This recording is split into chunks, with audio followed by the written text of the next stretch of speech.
What's going on, everybody? Welcome to the RBS Cinema Podcast. I want to play a game. What's your favorite scary movie? We'll float down here. Yes, we do.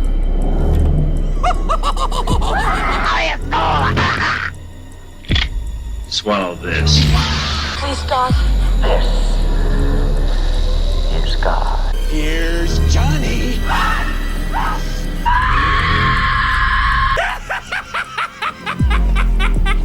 Game over. RBS. Lovely. Welcome, everybody, to a new episode of RBS Cinema. This week's episode, we are talking about weapons. And before we talk about weapons, I'm your host, Devin. With me, as always, is co-host Jack. I'm still Jack. And he is still here. He hasn't left me yet, like Sam did. And welcome to another episode of the Spooky Month horror movie month. So, because it is still the Spooky Month. It is the Spooky Month! This whole month we were talking about horror movies. So if that's not your bag, too bad. We're talking about them.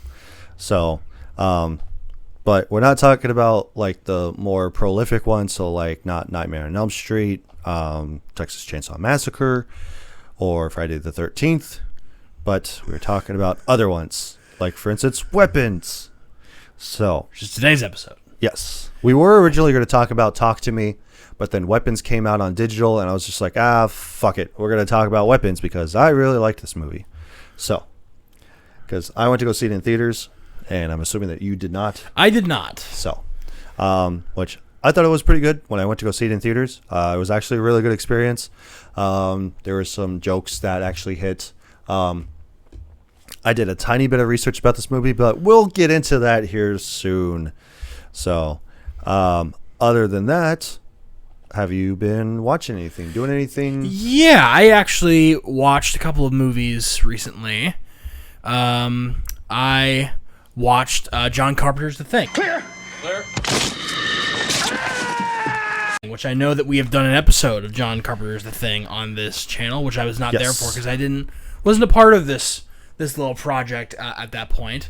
No. But I watched it, and I wanted to see what all the hullabaloo was about, because I've been meaning to watch it for a long time, because there was a video essay about The Thing that I really wanted to watch, because it looked interesting, because one of my favorite creators made a video about it. So it's just like, you know what, I'm finally going to watch The Thing now that Devin's given me access to his Fandango at Home account. Yeah. So I watched it, and yeah, it was...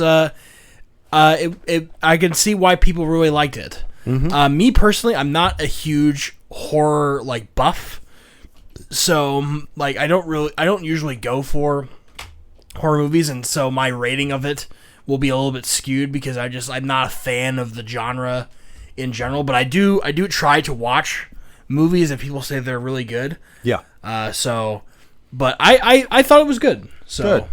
Without getting into too much detail, I thought Right. it was a good movie. Yeah, because like Jack said already, we have talked about it before on the channel last year. So if you guys haven't seen that, go and check that out, because that is an old video. So back when the channel first started. So if you guys have been with us ever since the beginning, shout out to you. For sticking with us. We only try to get better and better as time goes on. So, trying to get some new stuff going, some new projects, some new ideas. So, and if you guys aren't subscribed, subscribe to the channel. Leave a like, comment your favorite movie if you guys want us to talk about it, or a movie in general that you guys want us to talk about. And be sure to share the video around for people that are interested in movie reviews and a couple guys just talking about movies. So shout out to you guys. If you like background noise, this is the podcast for you. Pretty much, because even for me, I'll listen to a podcast while I'm working. So it's and it is more specifically background noise, but I do enjoy the podcasts that I listen to. Now it's just skewed into just me listening to movie podcasts. Yeah. So, well, I'm right there with you when I'm listening about podcasts for my favorite sports teams, the the Nebraska Cornhuskers and the Philadelphia Eagles. So Yeah. whenever I don't feel like listening to music that day, I'll just pop on a podcast. So Yep. Like today, I sat and listened to a almost 3 hour freaking thing on the podcast that I follow. So you can grab your thing if you want. what was it about? It was about the movie The Burbs with Tom Burbs. Hanks. Ah, So I saw that when I was like probably 18, 19. So it's like a long time ago. So, anything else? Because I know that you said you watched a couple movies. oh no, I think I just watched The Thing and then this one. So this is the second movie that I watched the past I week. also watched this movie, so that's technically two.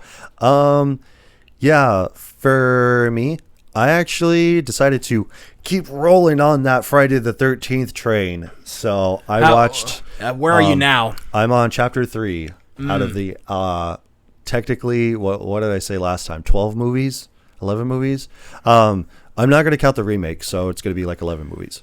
So because there is the 8 movies that I have in my collection, as well as Jason Goes to Hell, so that'd be 9.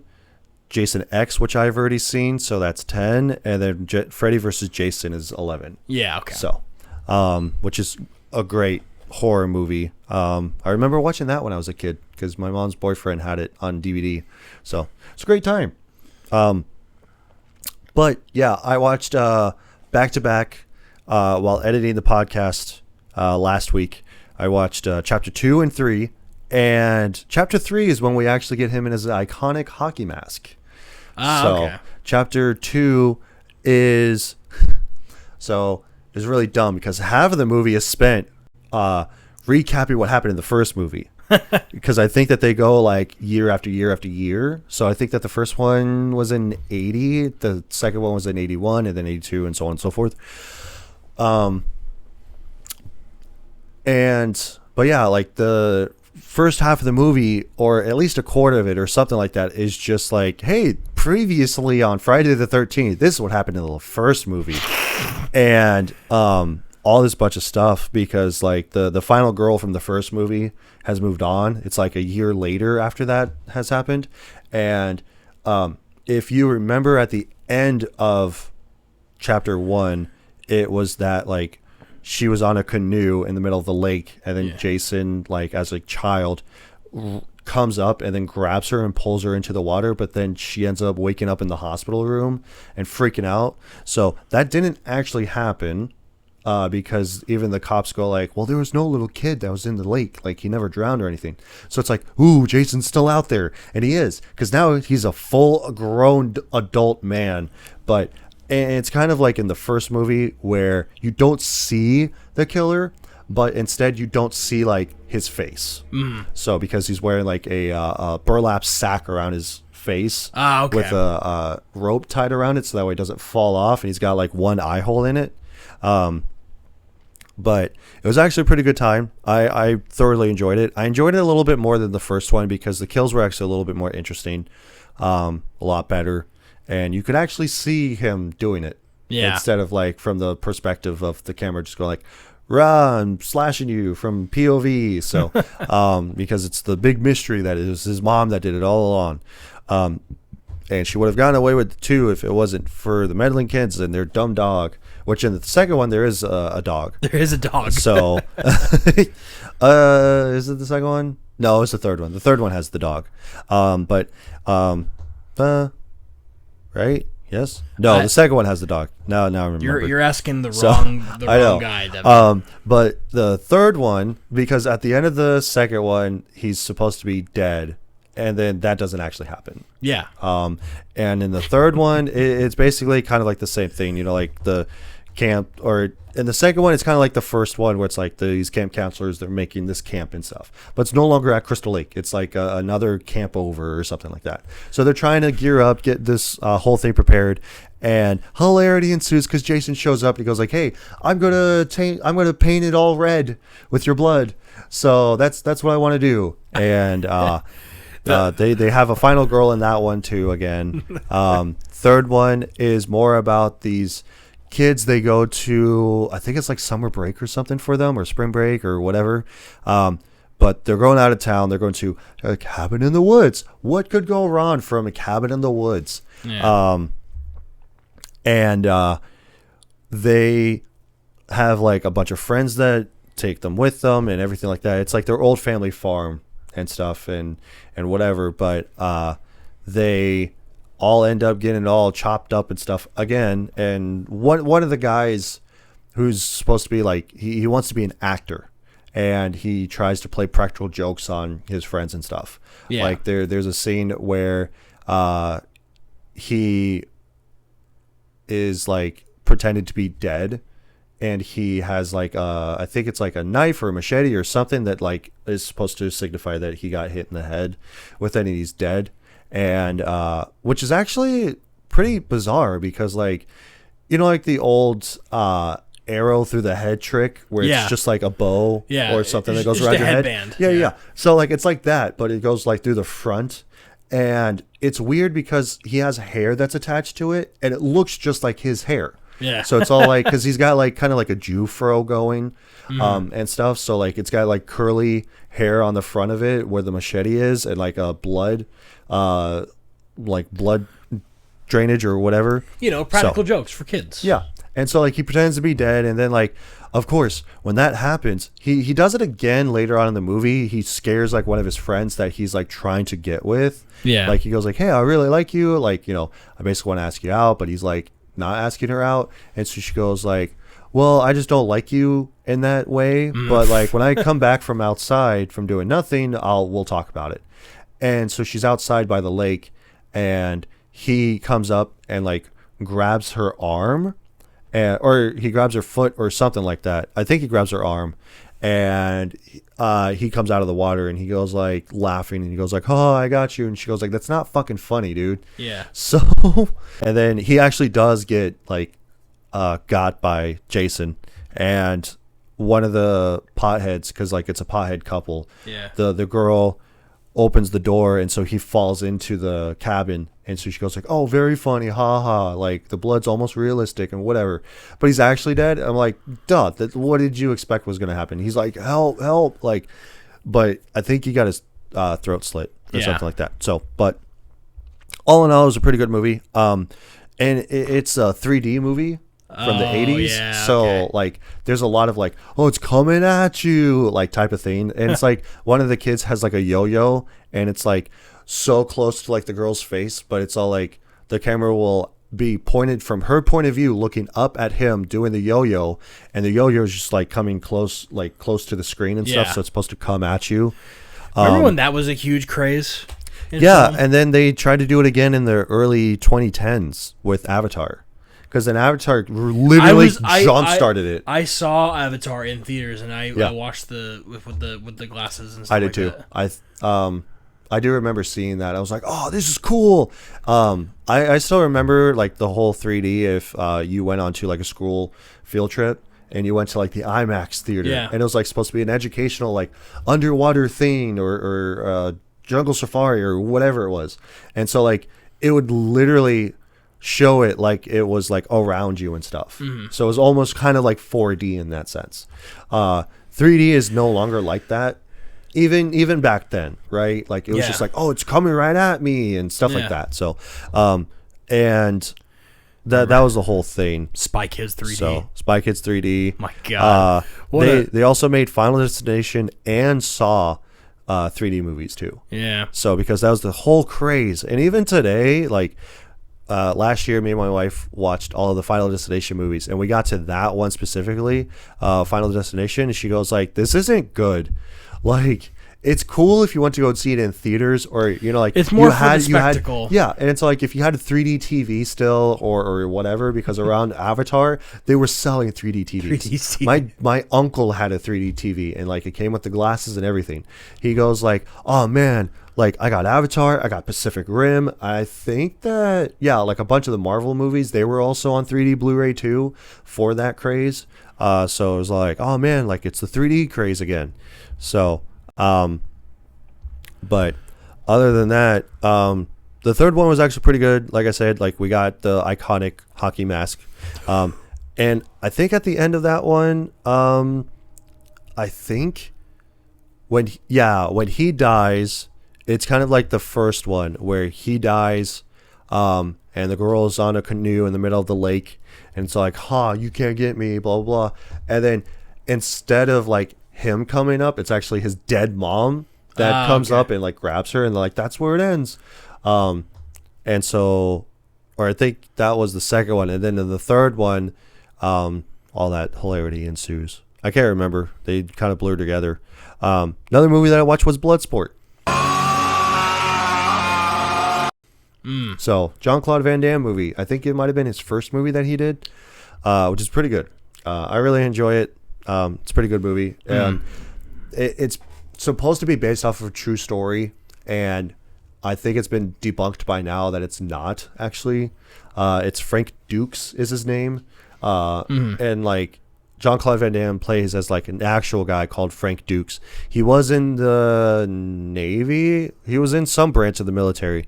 And he goes off into to Hong Kong to join this underground fighting thing to prove his honor with his backing of his sensei. Yeah. And stuff. And it was supposed to be his son, like the sensei's son, but he died. And he goes like, well, I'll just go for you instead. And because that whole thing. But it's a pretty good movie. I really enjoy it. I don't know if we'll ever cover it on the podcast. So I'll leave my review for the end of that one. Okay. So last movie on my list, I have Hobo with a Shotgun. Maybe you ain't up like me. A hobo with a shotgun. That I watched the other night. So I was bored, and I was just like, you know what? This is on my list on Tubi, which shout out to Tubi. Tubi's great, actually. If you guys have not seen Tubi, this is not a sponsorship, by the way. No. I actually really like Tubi. I didn't think I was going to because like they have advertisements, but it's kind of like they're shorter advertisements, kind of like if you were to watch it on TV. Yeah. So it has that feel, it has that vibe, but they're not as long. And you know, like Tubi is actually great. They have a bunch of different selections of movies and TV shows and stuff like that. So like they have a versatile of stuff that they always have in. Tubi is actually how I watched Max Payne for this Same. podcast. Yeah, same. And fun fact, if you have an ad blocker, if you're watching on a computer, the ads just will not play. So Yeah, you told me about that. So I was Tubi actually Tubi kind astounded. of goated for that. Yeah. To be honest. So Yeah, and but yeah, so Hobo with a Shotgun. It's all about this hobo.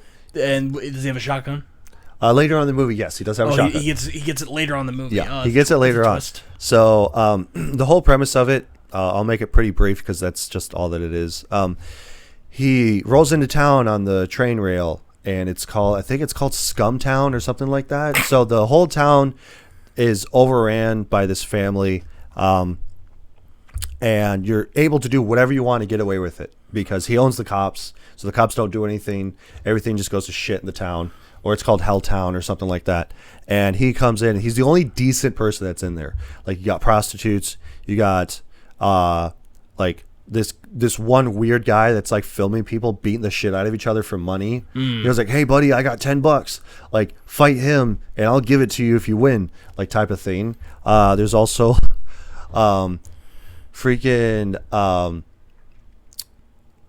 Santas that are attracted to children. Oh, So there's that. Very nice. Not great.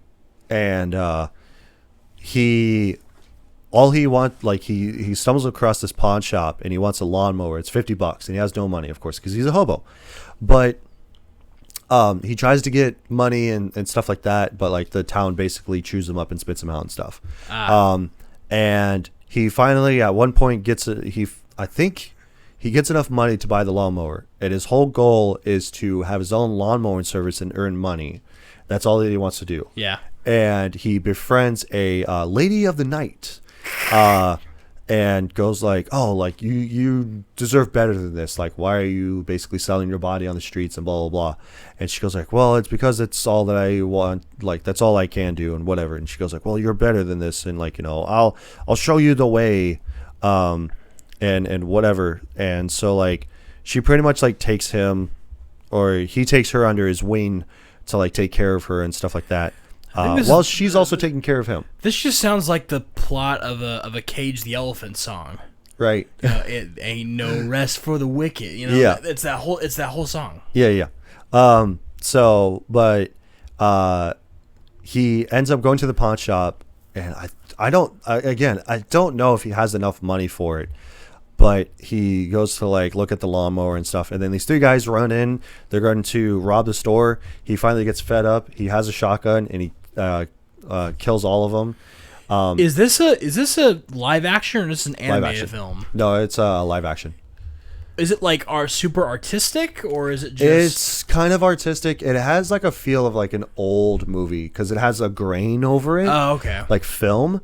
So, and it's a pretty fairly recent movie. I think it was like 2000 something, 2010 something, 2013. I don't know. I don't remember. But yeah. So he basically like cleans up the town with his shotgun. That's all that he does. So okay. It's pretty outlandish. So, but I'd recommend seeing that one if like you kind of have like a weird B movie feel, because that's what it basically is. It's kind of like a B movie. So it has that feel to it. Are there bees? So about bees, the B movie. B movie. You like jazz? You like jazz? I guess. But any horror. We should probably start talking about weapons. I was gonna say, let's go ahead and talk about weapons.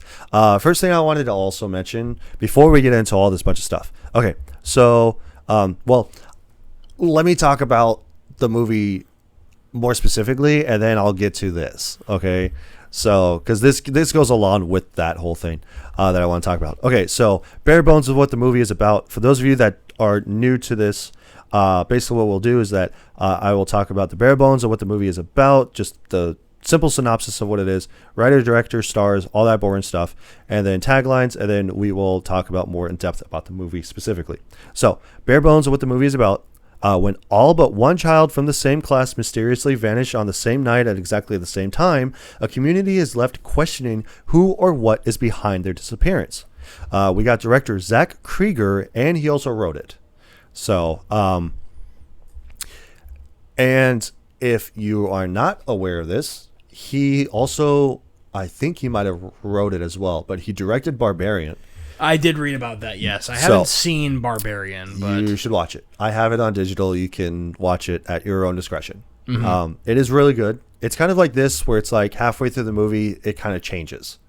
So, it kind of flips you on your head in a sense.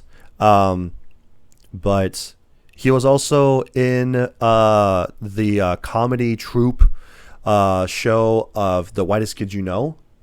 So it's actually pretty funny. Oh, okay. Which I have something about that later on in the movie.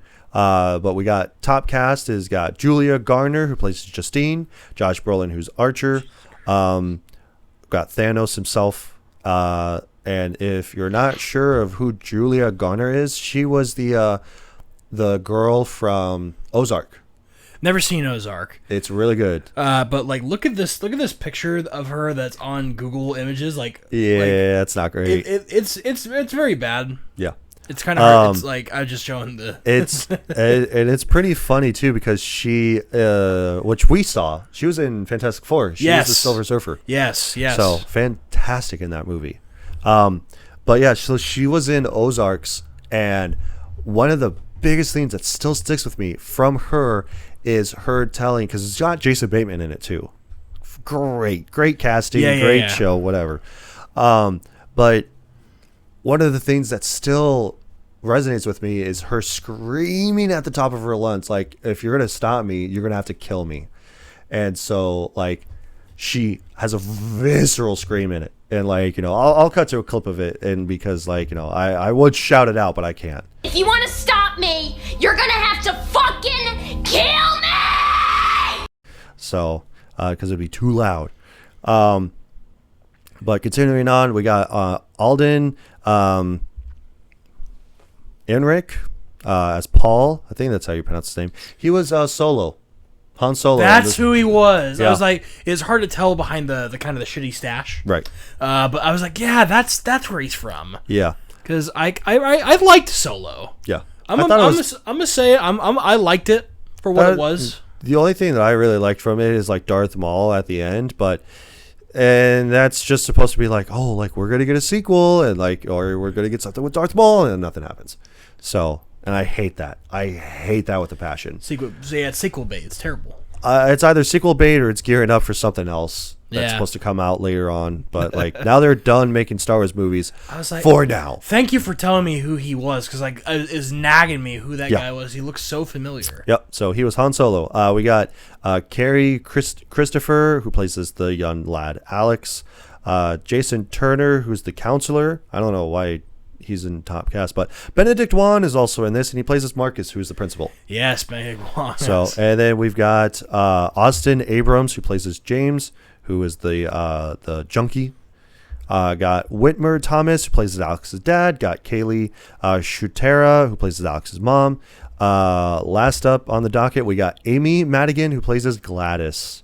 That's crazy that So- she's this far down on the cast list on IMDb. Right. And she is literally half of the movie. And she shows up on a lot of the marketing material for She does. or for some of them at least for the image on Fandango at Home. Which is so strange because, like, when I bought it, it was just like how The movie- it's like a the movie poster, poster, right? Yeah, it's just the three kids that are just running down the street, and I'm just like, why did they change the cover to this it's movie? kind of a spoiler, honestly. Well, it's not even that. It makes it like kind of dumb because like Yeah. you're basically so like when you look at it, it's supposed to entice you to be like, oh man, what is this movie like? Look at the poster, like that looks freaky. And then and with- then it's just a with the- picture like of Gladys on there, and I'm like, what? Yeah. That isn't that's dumb. But I got a few taglines for you here, Jack. So bear with me. This I know you're listen, I know you're gonna talk about this one because I saw it on the poster. I'm like, they're literally gonna put the whole thing on IMDb, aren't they? Yep. Of course, because it's part of the marketing material. So, which is just basically like what the premise of the movie is. It's like last night at 2:17 a.m., every child from Miss I don't know why it's Mrs. Grady. She's not married. Miss Grady's class woke up, got out of bed, went downstairs, opened the front door, walked into the dark, and they never came back. And that is also pretty much what we open up to in the movie with the girl narrating what happens. Yeah. So- Which we never get to figure out who that girl is. Just some random girl. Yeah. She's just like some random girl that knew about this story. Yeah. So, and then Who wasn't involved in it in any way, just heard about it. yeah, the most harmless things can hurt you. I don't know what that has to do with anything. Kids, I guess. Maybe. And they never came back except for at the end. Yeah. Spoilers. Into the Dark. That's a good one. I would say that one's a good one. Into the Dark is pretty good. But yeah, like the first one is just you're just saying the premise of what It's the the movie whole. is. It's the whole plot. Yeah, like dumb. Yeah. Yeah. Yeah. This movie was very unsettling at times.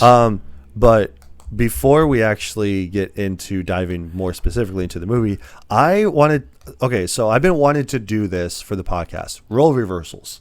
So these are people that they were going to get for the movie originally, but they opted out, or something happened. Kind of like with Mortal Kombat. I like this. This is interesting. Yeah. So it makes for an interesting thing. It's like, oh yeah, like that would have been interesting to have this person in it. Like Cameron Diaz was supposed to be Sonya Blade in Mortal Kombat, but had to drop out because in the middle of her training, she broke her wrist. Okay. And that's the reason why we got the Miss Veronica Vaughn. That Veronica Vaughn is one piece of ace.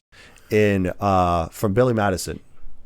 Oh, I never seen Billy Madison. You should watch Billy Madison. She was great in that. I've seen Happy Gilmore, but I have not seen Billy Madison. You should watch Billy Madison. It's great. But yeah, so she's in the movie, and so she was like a last minute thing, and so like once production on Billy Madison got wrapped, and so she got done, they were like, hey, we need you for Mortal Kombat. And so she goes like, okay. So she hops on the plane, comes down to the production, and she starts filming. So which is great. So had No And prior then experience or anything like that. Just did Billy Madison, went from that just straight into Mortal Kombat. Cameron Diaz broke So- her wrist, and then she went on to be in Shrek. No, I think she went in to be the Mask after that. Oh yeah, The Mask, but then eventually she went on to. I can't remember if Mask came before or after Mortal Kombat. I don't remember. Mask was in 1994, I think. Yes. So it was after the Mask then that Cameron Diaz was getting ready to do Mortal Kombat, and then in the middle of her training she broke her wrist, and then I think she might have done something before Shrek. What I'm saying more yeah. is like she could have been known for being Sonya Blade Right. in Mortal Kombat, but then she went on to be known for more stuff like in like like later on in Shrek or Shrek. Charlie's Angels Yeah. and stuff. Yeah. But yeah, so like I got a few role reversals here. So we've got Brian Tyree Henry, who was originally cast as Principal Marcus. So Brian Tyree, who is that again? so I have a list of stuff that he was in. He was in Atlanta. He was in Eternals. This Dope guy. Thief and a few others. I know But- this guy. He's in he's been in a He lot of- voices Megatron in Transformers and he's 1. in Godzilla vs Kong as Yeah. well. Yeah. So he's yeah, in a bunch of movies, which he's really good. He was supposed to be the principal? Yeah, We're supposed to be the principal. That's Benedict Wong's character. Okay. So, and then we got Renee Renzai, and she was in The Worst Person in the World and Do Yourself a Favor, who she was supposed to be Justine in the movie. So Julia Garner's character, which would have made for an interesting role. This person. I'll leave this person for last, but we got Tom Burke, who's supposed to play as Paul, who's the cop. He was in Strike and Mad Max Furiosa. I don't really know specifically who he is, but so this is what I've heard so many times: is Pedro Pascal was supposed to play as Archer. So I can see that. like. But instead they got Josh Brolin. Yeah, because the article of which I got this from, it said that he was in like 9 or 10 other movie productions for 18 months. And like, of course, he was the most recognizable person as of right now because he's in everything, right? You can't turn on a movie in 2025 without Pedro Pascal being Which is there. funny because his Pedro Pascal kind of started out as being the voice of the Mandalorian, Yeah, and you didn't get to see his face, right. and then you just knew his voice, and then Well, he he started took showing off his up. helmet a few times throughout the series. As far as my understanding, I've only seen maybe a couple episodes from that, but I need to get back into it. I need to watch all that stuff. Obi-Wan, or rather Kenobi, like because it has a really good Darth Vader. Obi-Wan I Kenobi have fight. seen Kenobi. So- Kenobi is really good. But like he's also in Wonder Woman 1984. Yes. Yep. As well as He was like, in Wonder Woman 84. Life is good, but it could be better. Yeah. But like I like that they chose Josh Brolin instead because Josh Yes. Brolin is actually one He of pulls the, it off. He's one of the producers of this film. Yes. Actually, he put into this film as well, which is Yeah. kind of cool. But like he plays the disgruntled Dad.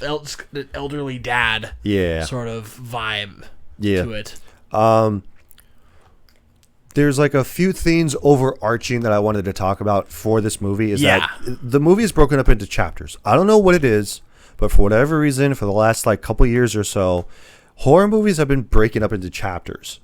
Like I talked to you a little bit about this morning, where it's like I watched another movie, Strange Darling is what it was. Ah. Strange Darling I watched with my wife, which I believe came out last year. If not earlier this year, and that one was broken up into chapters. And but for that movie specifically, they did the chapters out of order and stuff. I watched what was it, Lawn Legs, and I think that one's broken up into chapters if I remember correctly, which came out last year. But yeah, I don't know what it is. Like these recent horror movies, like they've been broken up into chapters. This movie specifically isn't broken specifically into chapters. It's broken up into different perspectives of each character. Of which there are 5 or 6. Yeah, because there's Justine's, there's Archer's, there's Paul's, James's, and Marcus and Alex's. So I think that's 6. Yeah, 6. So, but yeah, I just find that to be really fascinating that like now that's the trend for new horror movies is to break it up either in different perspective of character or chapters. So, I don't know. Like it's getting pretty good. I don't know what the deal is, but it's interesting. Also, given the fact that this is supposed to be based off of a true story, it is not actually. I did a little bit of research on this yesterday about the movie. I just went like, hey, is it based on a true story? And on Google, it will say it is not based specifically on a true story of missing children. But the director stated that it was inspired by his own personal experiences and grief after a close friend's sudden death. So for those of you that are not familiar with Zach Krieger being on The Whitest Kids You Know, he was best friends with the main guy, Trevor Moore, who was also like an actor and stuff like that, and I think like film producer and whatever.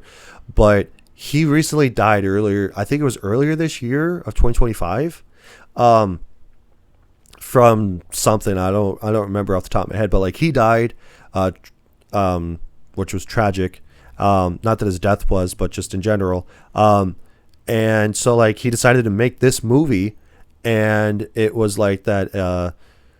Basically that it's alluded that the reason why that the specific time of 2:17 in the morning is prevalent is because that apparently that's around the time that his friend, that Trevor Moore, died. Oh, okay. So it wasn't 2:17 specifically, but it was like around that time frame or something like that. Okay. So, but the thing is that like continuing on is like the film uses eerie realism and horror to explain themes of loss and grief, drawing inspiration from real world horrors and cases of missing children to create a narrative with a dark fictional reality. And when I told this to my wife, because we went to go see this together, she goes like, you know what? Now that you mention that, that actually makes a lot more sense, because like at a specific time, the children run off and they're never to be seen from up until like certain points in the movie, right? Yeah. So the families of these missing children are in disarray. They're mad. They're upset. They're sad. All of these things that can stem from the stages of grief. Yes. You know? So at a certain point, they accept the fact like our children are missing. There's nothing that we can do about this. Not that they move on with the rest of their lives, but they're just like hoping that their children come back. They're traumatized. Right, exactly. The whole town is traumatized. Yeah. And so like, especially with, you know, Josh Brolin's character Archer, like he's trying everything to figure out where the children went to. So, and like, we'll talk about more specifically about that later. But no, like I was all like, yeah, that actually makes more sense now that you think about it and stuff. So I just thought that was like really interesting. So, but other than that, let's actually dive more in depth into the movie here. So, because I had that thing pulled up for based on a true story with the kid narrating, and about the characters being broken up into different chapters and stuff. So, talking more specifically in depth about the chapters here, is that like, you know, we started with Justine with her point of view, and like we are first introduced to her being in this giant faculty room, or not faculty room, but like assembly room, where it's a bunch of disgruntled parents and stuff like that. And so like they're upset because of the fact that she is it's her classroom specifically that all of these kids went missing, except for one being Alex. And so like it's just very interesting that we start off with that instead of going like, oh, this is more, let's back it up to where it like started, like how these kids like a normal day, and then they wake up, they leave, and then they're gone, type of thing. Because like we originally have that through the narration of the one child who just goes like, yeah, like at 2:17 they all got up, went downstairs, went through the front door, and they ran into the darkness to never be seen from again. And like, that's it. And then we start off with Justine's perspective of this is what she was going. That's what is happening with her in her day to day after the events.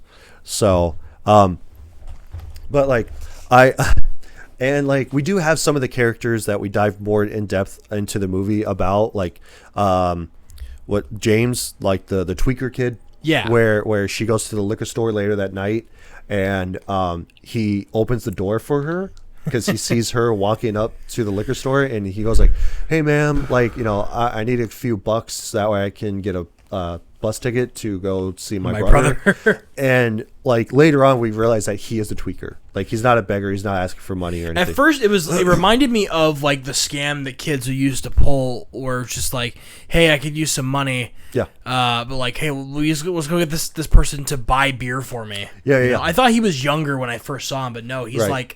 He's like 20 something. some 20 something. Yeah. Yeah. And so like I did think that was really funny that like she's walking in and he goes like, "Hey ma'am, like, do you have a few bucks that you could spare? I'm trying to get a bus ticket to go see my brother." She goes like, "No." He goes like, "All right, well, Which is appreciate you." Very normal reaction. Yeah, 100%. And it's like, and it's totally valid, but like she walks out. Like, I love the fact that she's like standing there.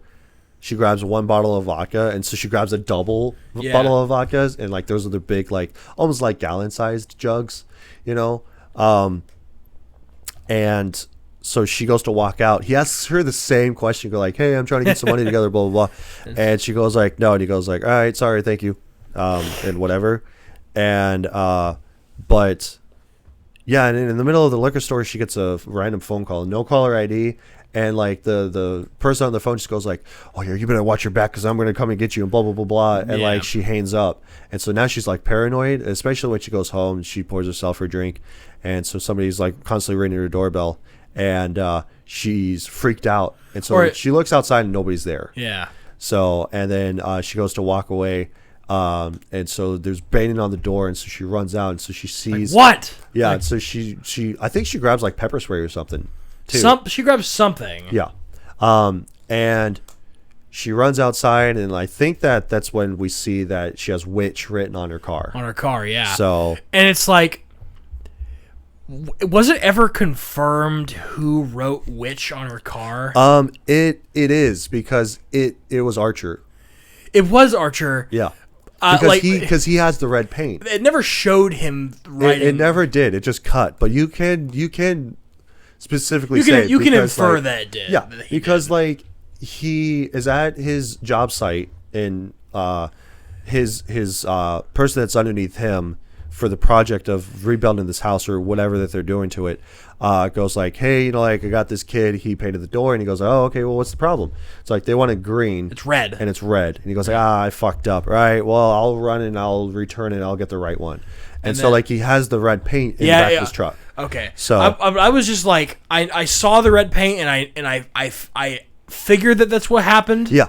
But I was wondering if like there was ever a point that's just like, oh, somebody else did it before he did, but it made him look suspicious. Right. Because it's the whole mystery thing, you know. Yeah. And I mean, like, this movie isn't specifically like a horror movie. But it's not very scary. It's more like it's more like a suspenseful horror movie. It's not gory. It's a mysterious. I mean, not until the very end, I will say. Which we'll get to here soon. It is filled with tension. Yes, there's a lot of tension. There's a lot of tension. There are a few jump scares that happen in this movie, which are mostly towards the end. Yeah, well, I will say it's sprinkled throughout. It's sprinkled throughout each character, because with Justine, it's when she's asleep. Yes, and she is dreaming that she's going through her classroom and everything is dark because the lights aren't on. All the kids are back, but their heads are down. And Alex is the only one that props his head up, and he has like a Joker face. Yeah. And he kind of has a Joker face. His clown makeup on, and then so she wakes up, and then so she freaks out, and so she starts to go back to sleep. Well, she goes to lay back down, and so she sees Gladys on the ceiling, and so she wakes up again. Which, like, what the hell is that? She's freaking out. Yeah, I don't know what that's about. Like, honestly. why did she see Gladys? I don't know. Everybody sees Gladys. I don't know why any of them see Gladys, because like later on, Josh Brolin, he sleeps in his son's bed because he misses him so much, and in his dream, he dreams that his son runs out of the house, runs into the dark, and he follows him, and just to go right back, him running back inside the house. And I don't know what this part is either, because like when there's the gun that's above the house. Yeah, it's an AR-15. Yeah, and so it's like it says 217 on it. Yeah.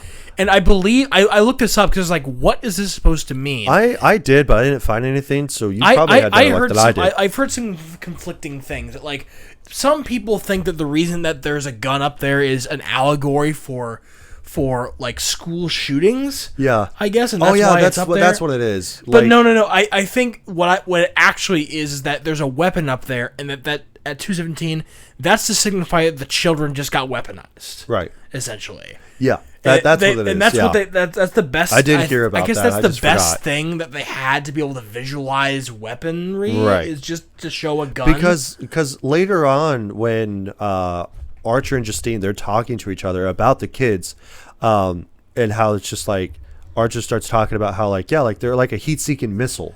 Yeah. Like nothing will stop them from in their path. Like they need to go where they're going or being told or whatever. So like, it also bring up these dreams and stuff like that. Like, I get it for Justine because she's like guilty about like all the kids there, and like she knows that she hadn't done anything to do with it, but like she still like feels responsible. Yeah. And like that's why she sees Alex like that. But why does, first of all, Archer get led to his own house, back to the house, right. And why does he see Gladys when like he's literally never interacted with Gladys? Yeah, I thought that is it because of like the connection that he has with Matthew, his son, who got taken? You could theorize that. It's poorly explained. Yeah. I will say. It's one of the things in the movie that is poorly explained. Yes, because like they see Archer. Both of them see not Archer. They both see Gladys. Also, James sees Gladys when he finally gets money together to go and get crack. And she's in the woods. Yeah, and so she's in the woods, just sitting there like smiling and waving at him. And then he runs into his tent and he just goes like, "That wasn't real. That wasn't real. That wasn't real." Which again, it's like, yeah, like is she there or was she not? You don't know, because of the other two occurrences, she's in their dreams. But also he's a junkie, right. So he could just be tripping out, right? So, or maybe she was there. Like there's a lot of like this movie is surprisingly makes sense. I think that the only person that doesn't see her is Paul. Yeah, because he doesn't dream, and he has no connection with the children. So I think it's. And neither does James. James doesn't have a connection with the children either. So why did he all of a sudden see Gladys in the middle of the forest and stuff? Was this by the point that he knew about the reward? Yeah. Oh, so yeah, that could be what it is then. Maybe that's why. So okay. maybe they, because they have some sort of connection with the children. Because with Justine, she's their teacher. Archer, his son's missing, so he's one of the children. James sees the children and wants the reward and stuff like that for seeing the children in the house. And you think that would follow the same rules for Paul, because at one point Paul and Justine are arguing because she's taking Paul to work. Yeah. No. She is taking him back to the bar because he left his car there. Because she drove them both to her house. But like at that point, they're like Justine's grilling him about like, aren't you guys doing anything over at the police station? Or are you not following? And then he's basically questioning her whether or not he does his job correctly or not. Which, by the way, Justine is a really shitty person in this film. She is. Like, she's not a good person. She like there's a lot of people who aren't necessarily good people in this film. Not at all. But Justine it was hard to watch, I will say. Yeah, because she's an alcoholic. Even Archer, like in the middle of his workday, goes to the police station to go and ask the chief of police what's going on, if there's any new information out there about the kids or anything. And he also like asks about her, of going like, oh yeah, she's free as a bird. Like, why is that? Why aren't you guys looking into her? It's like, we have. And he goes like, well, I've been doing some digging myself. Like, she was fired from her last job because she was a teacher at another town. And so his grief has like driven him to obsession. Yeah, because like she has to be behind it. It's like she has nothing to do with it. She has no connection with the children. And it's because of the fact that he goes like, yeah, like she got a DUI a couple years ago. She was fired from her previous job as a school teacher because she was sleeping with one of the faculty members. And so like that was or in a relationship with one of them or something like that. And so it was frowned upon. So like that's the reason why she got let go. And I think it like that kind of paints a picture of how some teachers are nowadays, because teachers have gotten way younger now, right? Like every single like some of them are in like their early 20s because they just get out of school themselves. Like they just get out of college and they want to be a teacher at like 24, 25. For me, when I was in elementary school, a lot of my teachers were pretty young. There was a couple of my teachers in high school that were pretty young. Not too many, but they were. Like when I was first going through school, I remember like I had some teachers who were pretty on the younger side. Like they either just got married or they're in their 20s and stuff like that. To start a family. It's not and all stuff. like teachers who are older. But like my point is that it's sort of like highlights some of the stresses that like. I guess maybe it's an allegory for how teachers are treated or how teachers are expected to act nowadays. Yeah. And that how it can be mentally struggling, like tough for a 20-something to be a teacher. Right. Because, I mean, an older teacher is more seasoned and they've sort of gotten now. But like when you have... I think it was a good choice to make Justine young or younger. Yeah. I think in this sense, because you have a little bit of like, oh well, it makes sense why she's an alcoholic, she's unlucky in love, right? And stuff like that. So because she's struggling with, being of like she's our age basically, and she's trying to become a teacher because we're going to assume that this happened 2 years ago, right? In like 2023, the events of this film happened, because it came out in 2025, right? So that she would be like our age basically, and so she's. And our generation obviously has a bunch of emotional issues and stuff like that. So when trying to raise a group of kids, you can sort of it's kind of grounded in that way. I guess that's what I'm trying to say. Yeah, and but especially again, it doesn't absolve her of being a really shitty person. No, and so like even for her as a teacher, she's trying to do like good stuff, and so like even when she sits down with Paul, like the next day, or something like that, and like or not Paul. It's Marcus, right? Marcus, yeah. She's talking with the principal, and then she's brought him in. It's like, listen, we can't have you talking to Alex anymore. And it's like, why not?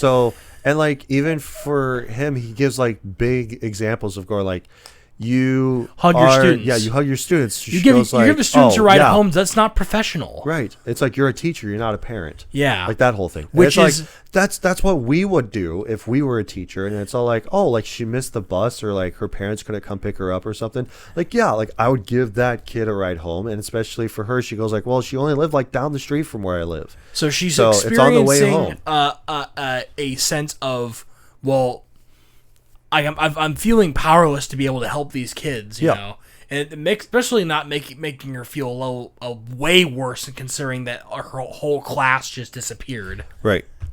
And at that point, we have no idea what's going on. It's the first 30 minutes of this film are super intriguing. They are. I will say, the build up to the mystery is great. Yeah, because she's like wanting to talk to Alex about the encounters and stuff like that, and like especially when she goes to his house to like talk with him and the parents and stuff, and so like she finally confronts him and goes like, hey, like I just want to see how you're doing, and so she goes like fine, and like he finally gets to the point where he just goes like, leave me alone. And so like at this point, we're, unbeknownst to us as the audience, we realize this later on in the movie that it's because of his Aunt Gladys told him like, don't tell anybody, otherwise like your parents will do, like they'll harm themselves and stuff. I'll make your parents like hurt themselves, basically. Yeah, and like that's the reason why he goes like, leave me alone. And like she sits outside of the house, and I just love this too, that she sits outside of the house in her car, drinking out of like a big gulp. Yeah. And so like with alcohol, like her vodka and stuff, Yeah. and so she falls asleep.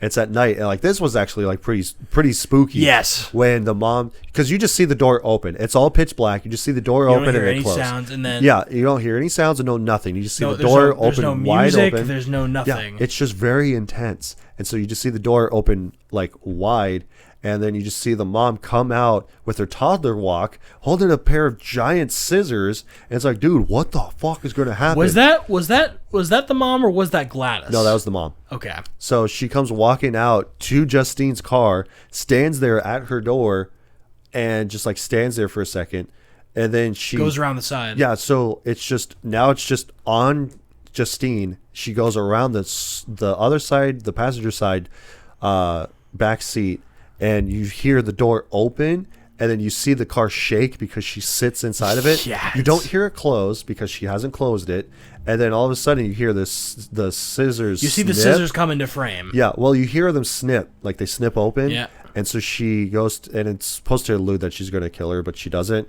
And then she cuts her hair, and I'm like, what the fuck is happening? Because I remember this when I first went to go see this. I'm like, what the fuck just happened?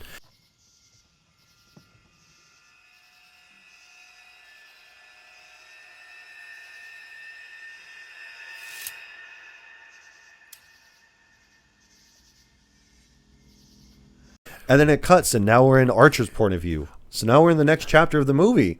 I will say that like that was like there's just creepy thing like scenes in this film. It's like it's not necessarily like horrific until like the very end. Yeah. But it's just unsettling at certain points. And like the scene that we'll talk about later is just Yeah. I was just really it's great. That freaked me out. But like we it's a great cut time. over to Archer, and we've already sort of like cut into his part a little bit. Yeah, we've been cutting in and out of certain people's like aspects of what they're doing with, but like the whole thing with him having that dream and then him waking up to like Archer Gladys sleeps freaking in his missing son's bed, by the way. And then so you can see like posters around his bed, like right. There's a Mad Max poster. There's like he's got Batman sheets on the bed. Sheets. Which it's funny when he wakes up from his dream and he's freaked out because he sees Gladys out of nowhere. When he goes to like he's having this really pivotal moment, very emotional moment about his son, and he goes like, I want to tell you this every day. I love you so much. Yeah. But his son is basically sad. closed off essentially because like we find out later on from Alex's point of view that he's a bully and stuff. So he bullies Alex and stuff. But when he goes to because his son's under the covers and like you see his face for a second, but then like he covers his face and then he goes to uncover it and it's Gladys's face and it freaks you out and he jolts himself awake and he just goes like, what the fuck? I love you so much. What the fuck? Like, again, it was really funny. In this movie, there are like genuine reactions that yeah. you would normally have in that sort of situation. Yeah, It's you'd wake nothing- up, you're like, what the fuck just happened? A lot of the moments that, like don't really feel all that forced. No, You know? like it's It's very- a genuine reaction that Yeah. you would have if you woke up and you're like, dude, what the fuck just happened? Yeah. But because like now we're on like day 2 of him because like the first day is when his wife tells him that like, hey, I'm gonna go to work. He goes to work later on that morning. He goes to the job site, talks about the paint, whatever, and then follows Justine around, follows her at the liquor store after the whole thing about them at the assembly with all the grieving and pissed off parents and he's stuff. the one guy that speaks up. Right, he's the one that speaks up, And going he's like, like- well, what about our children? Why her classroom? Why only her classroom? And I do like this part with him because like it sounds so good of him conveying this whole thing of him going like why her classroom? Why only hers? I want to know what happened in that classroom. Why just her classroom? Why only her? It's like, dude, it's so great. Very honest reaction again. Yeah. Like you would not fault him for wanting to investigate what's going on with her. And especially where it's all like when she leaves and like the whole like families are following her to her car, and Marcus is all like, no, like stop, like, you know, let's take, like, go home, get some rest, like we'll reset and everything like that, you know, like you guys need some time to cool down and whatever. And so he tells her, like, don't go anywhere else, just go home. And where does she go? She goes straight to the liquor store. Now we're at Archer's point of view, to where he's leaving the assembly, but he doesn't follow her specifically out of the building. He goes straight to his truck, and what does he do? He follows her to the liquor store. And especially when it's like from her point of view, when she sees the truck, because she feels like that somebody's watching her, right? Because now she's paranoid, and she sees that truck. It's actually his truck, but we don't know that at the time, but now we do. Like, especially like the next day, when he is about to go to work, he then starts to click things together of being like, well, where were they going? So he looks over the footage of his son running out of the yard, and he starts piecing this stuff together because he has a map of the neighborhood and stuff. So then he starts like doing some investigating of like where were they going and stuff. But he starts drawing on the map and stuff like that to know where Matthew was going.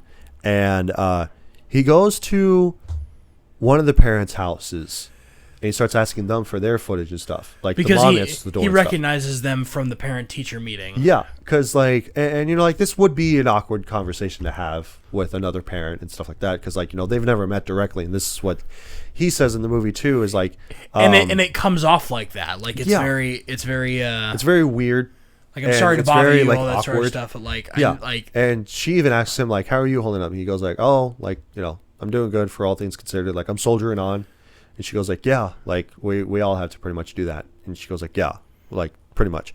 And it kind of comes off a little creepy because he asks her if he can take a look at their Ring camera footage. And she goes like, I'm not comfortable with that. He goes like, yeah, totally understandable. Goes to his truck, eating Subway, eating like, waiting for the dad to come home, which is Justin Long, which is great. Because now Justin Long is also getting more into horror movies. So who's Justin Long again? Justin Long, he was in so many different movies. If you've seen Accepted, he was the main character in that. God, now I'm trying to like keep up. He was also in Barbarian. He's one of the main characters in Barbarian. But he was in Zack and Mary Make a Porno. So he was in that.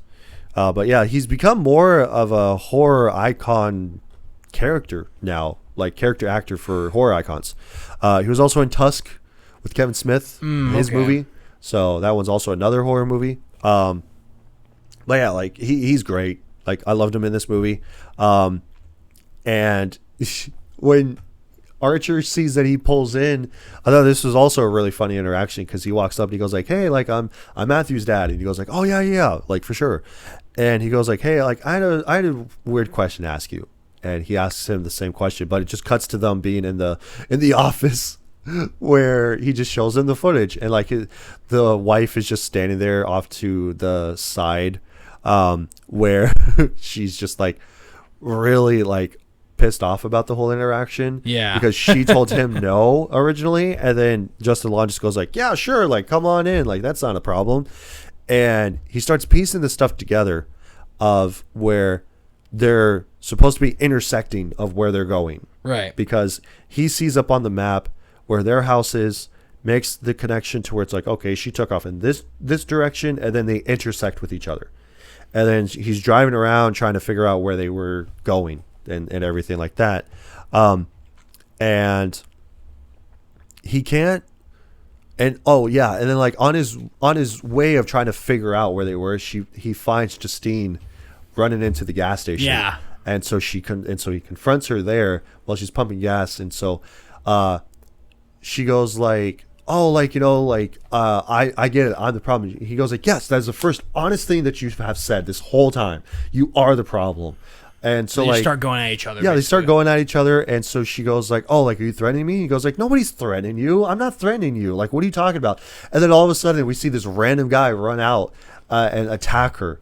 and everything. Dude, and so it's intense and it's insane of what happens. It's not, man. It's not just some random guy. No. But we find out that it's Marcus. Yeah, but like, dude, it's the broad daylight. Yeah, it's the broad daylight, Dead middle sprint, of the day. Arms at his side. Yep. Like looking straight ahead, just creepy. Yep. He's got like his eyes are all like bulging out, and it's like he's got black goo all crap over over his face. It's like like holy shit. That was unsettling. Marcus? Yeah. Well, we don't get Marcus's point of view up until later on in the movie, but because then we go to Paul. We go to Paul next. Yeah.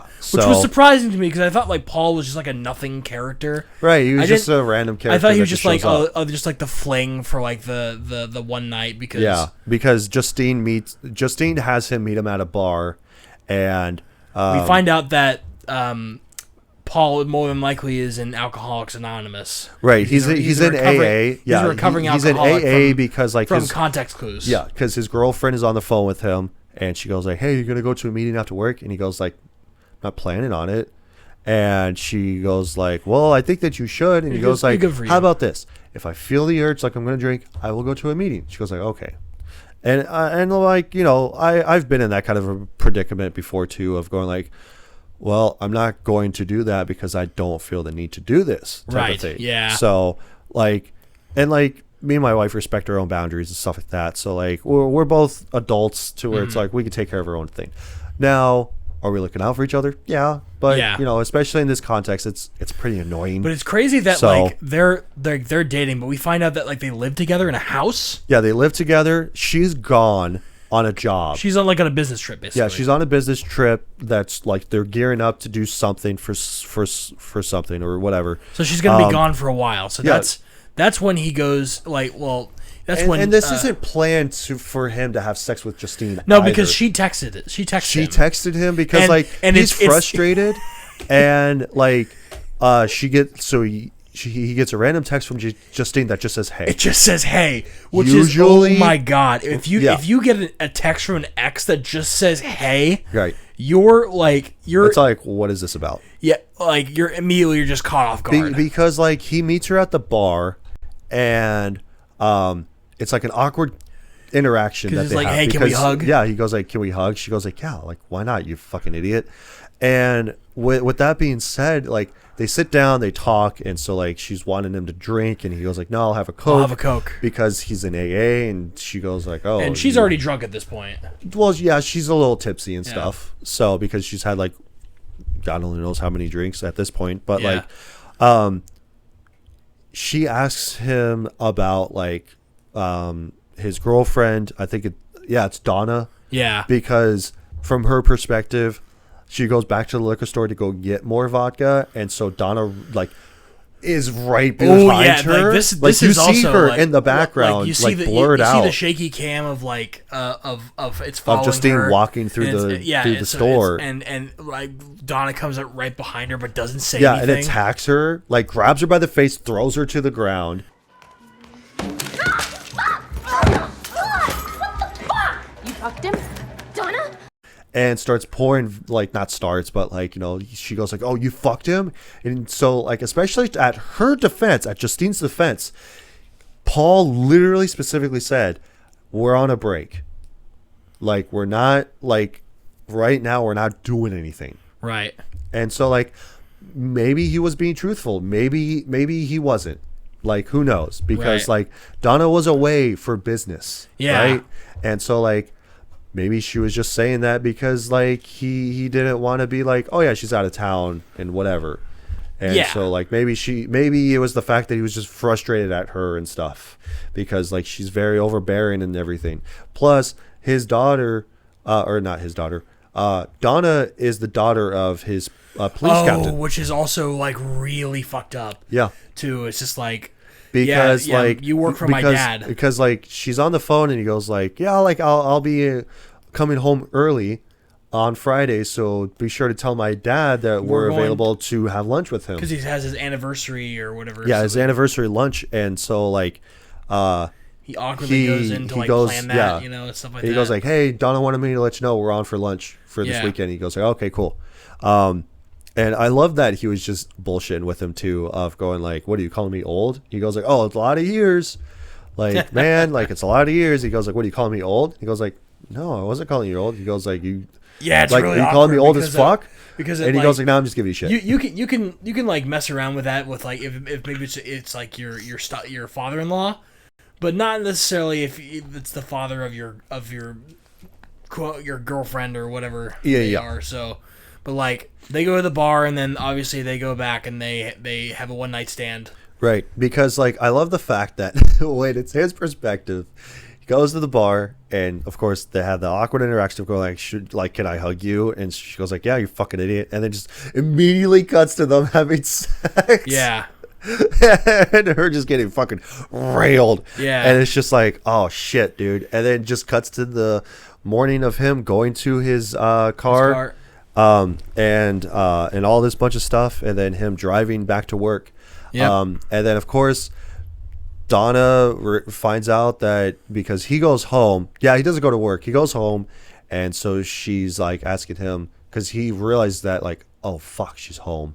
And because her bag, her purse is on the counter. Yeah, she's gonna know I'm hungover. Yeah, and so she goes like, "What the fuck did you do?" And then we realize that she attacked Justine and stuff. And but yeah, he goes to work and he's already having problems with that, and like now he's on the captain's shit list. Yeah. So which I don't remember. Yeah, because before the bar scene and everything like that, like he goes out on patrol and stuff, right? Yeah.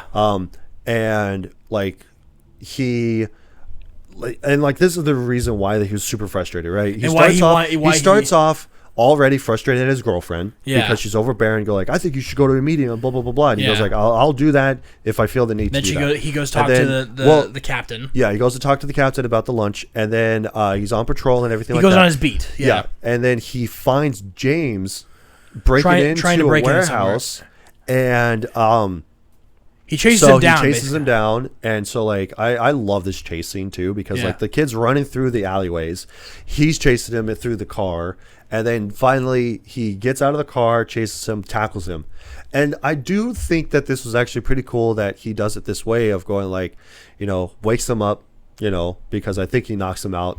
Or no. He basically just tackles him to the ground. He's like, "Are you okay?" He goes like, "Are you okay? We took a big fall there. You all right?" Yeah. And he goes like, "Yeah, I'm fine. Like I'm good." And the cuffs not too tight. He asks about the cuffs being too tight. I'm like, dude, like that's actually pretty good on him for being a cop, because most cops don't give a fuck. They're just like, okay, stay the fuck down. Yeah. And like, what, we're going to jail and blah blah blah, like I'm gonna fucking rack you up and whatever. But like this is actually a pretty good thing that he does to justify him being a cop, of going like, "Oh, we took a big fall, are you okay?" Yeah, like the cuffs aren't too tight, are they? And it's like, "No, I'm good. Especially after this guy was caught breaking and entering, right? And not resist arrest, but running away, fleeing the scene. Yeah. So and then pursuit of a police officer, basically, or something like that. And then like he pats him down and he's like, "Okay." Well, before that, like he goes like, because James starts telling him like, "No, dude, I work there." I like, especially for me watching this for the first time, like you did, like the other day. It's like, dude, like, what if he does work there? Yeah, him saying that like his phone's busted and like he can't like do it, like Google it, call them up, like I'm all legit, like whatever. But it's like you really believe that he worked there up until we get to his point of view, and then we realize that he's just breaking in so that way he could steal some stuff to sell. But he takes him back to the squad car and he goes like, "All right, like I'm gonna pat you down. You don't got any needles or anything that's gonna stab and poke me, right?" And he goes like, "No, I'm good." And he sticks instantly. He sticks his hand in his pocket, gets jabbed with the needle. Yeah. And he goes like, he gets pissed off, punches him right in the face, like on the side of the head, knocks him out. And I'm like, fuck, dude. Like that's great. That was awesome. Oh, fuck.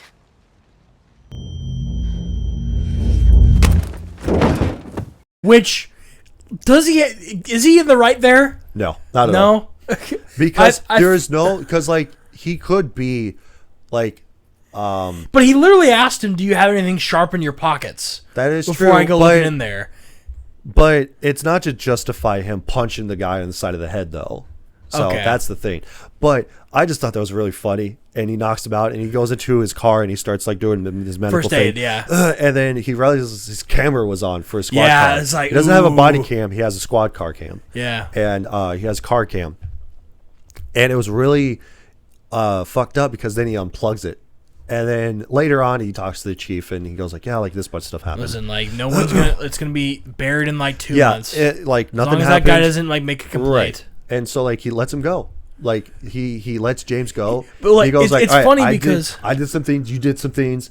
You got me, I got you. So like we're even, Steven now. So like I'm gonna let you go. But if I catch you again, your ass is mine. Okay.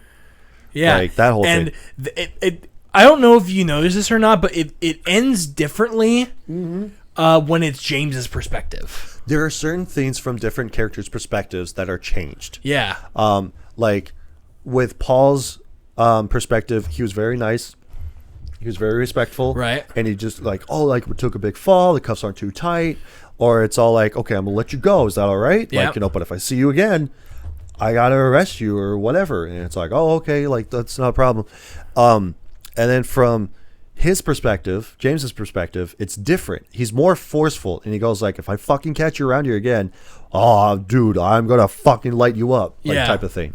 And like that's when we meet up with James's perspective of when he gets chased, he gets like floored, he gets tackled, and then like he wakes back up and stuff. Yeah. And then like when it cuts to him being woken up after being knocked out, he goes like, if I catch you around here again, Paul's already grilling him. Yeah, like he's pissed off and Yeah. shit. It's like rightfully so, but like from Paul's perspective, he just goes like, all right, I'm gonna let you go.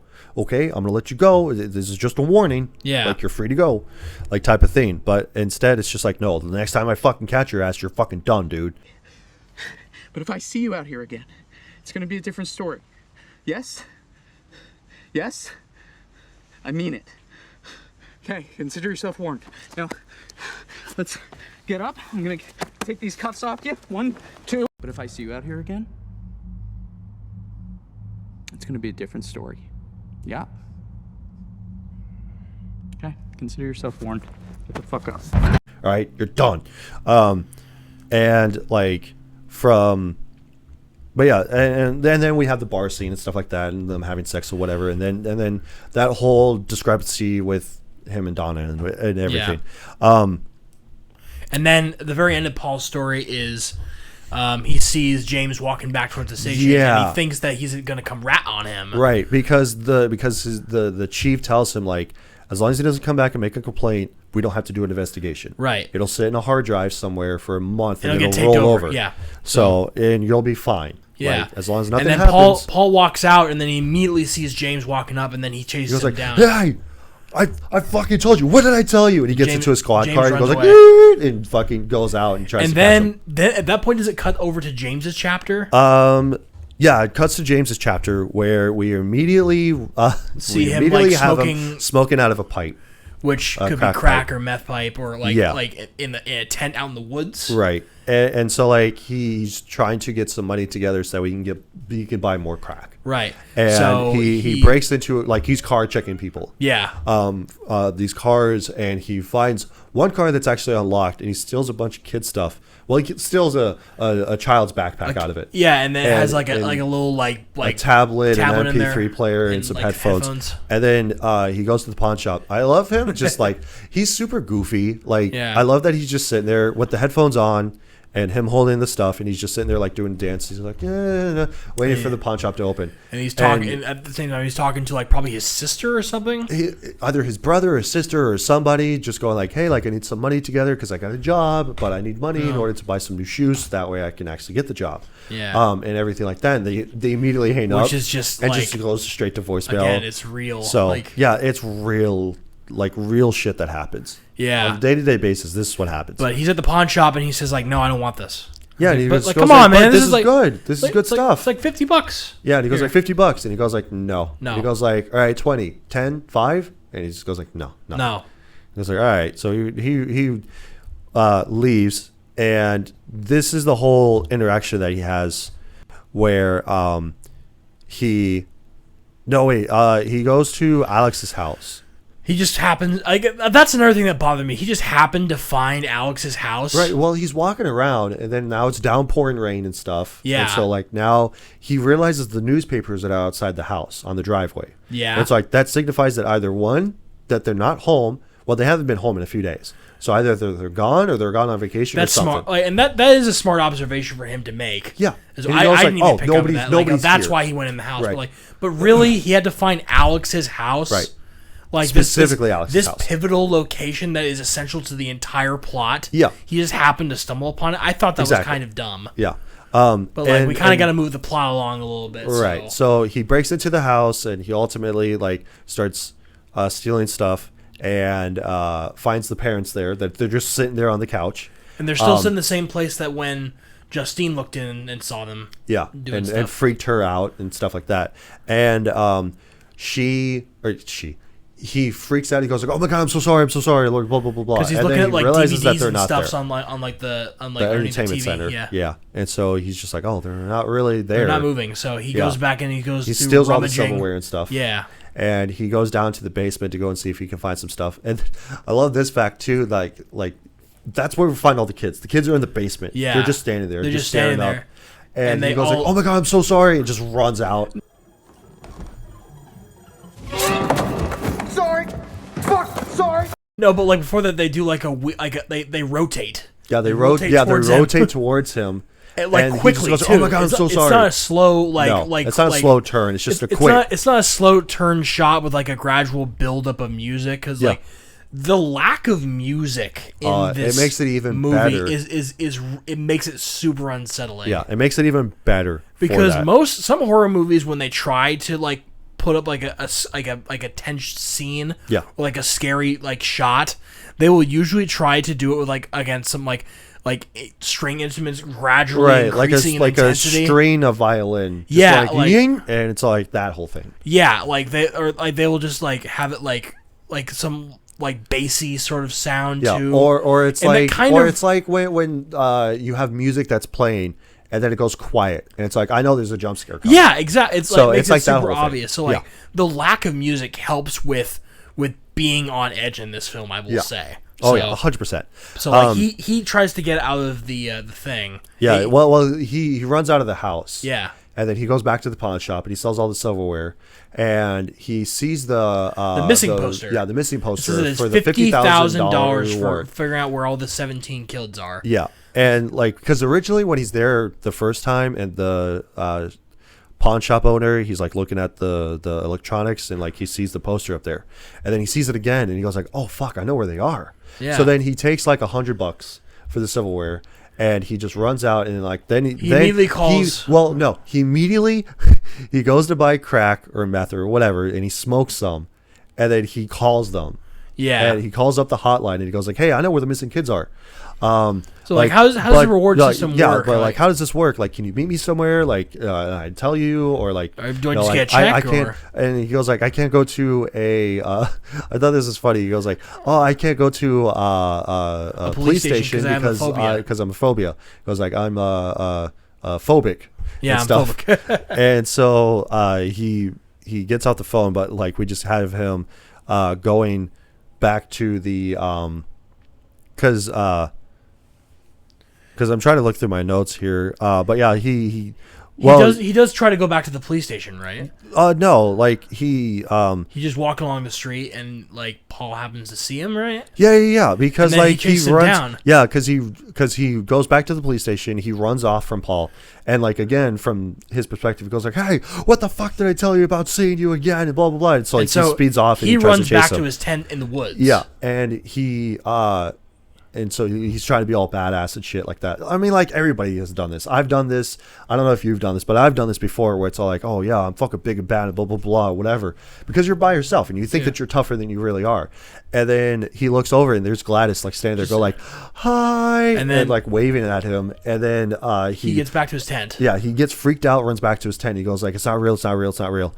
And then next thing you know, there's somebody there, opens up the tent, and he's got his needles in his hand, and he stabs Paul right in the face, and he goes like, "Dude, are you fucking Like serious?" that was, oh my god. Yeah. he got that 3 was puncture graphic. points in his face. And I'm like, dude. And he, of course, arrests him, puts him in the back of the squad car, and he just goes like, do you have AIDS? Do you have like any sort of like hepatitis? And he goes like, don't think so. I don't have AIDS. And he goes like, hepatitis or anything? And he goes like, I don't think so. And he goes like, fuck. And so like he's freaking out about that because he's already got stabbed in the finger. Like he got stabbed with not 1 but 3 hypodermic syringes. Yeah. That was probably in the face. Yeah. So, but he starts talking about like, but I know where the kids are. The missing kids, I know where they are. And he just goes like, where? Where the fuck are they? And he just goes like, oh, they're at this house.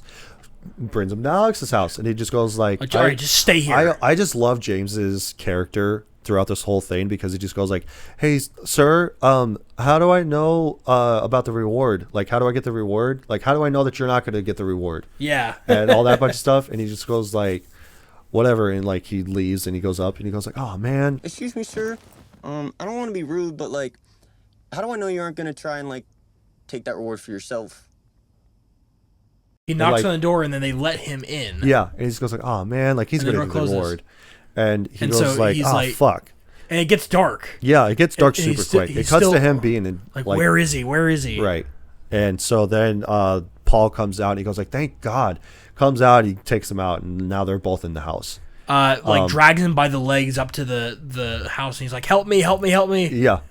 And so then he pulls him into the house and stuff. And then we have Marcus. To Marcus, yeah. Yeah. Because this is when everything ties back into Aunt Gladys. But before we talk about that, I gotta pee. Yeah, okay. All right, and now we have Marcus's point of view, who is the school teacher. He's the principal. Oh yeah, the principal, the school principal is what I meant. So we're in the middle of the phone call between him and Justine when she's like trying to explain that there's something freaking weird going on at Alex's house. Yeah, and it's like, and he's telling her just to leave it alone, and then he finally says like, "Fine, like, would it make you feel better if I told you that I was going to call his parents and talk down and sit down with them and talk?" And she goes like, "Yes, it would actually." And he goes like, "Cool, bye." Click.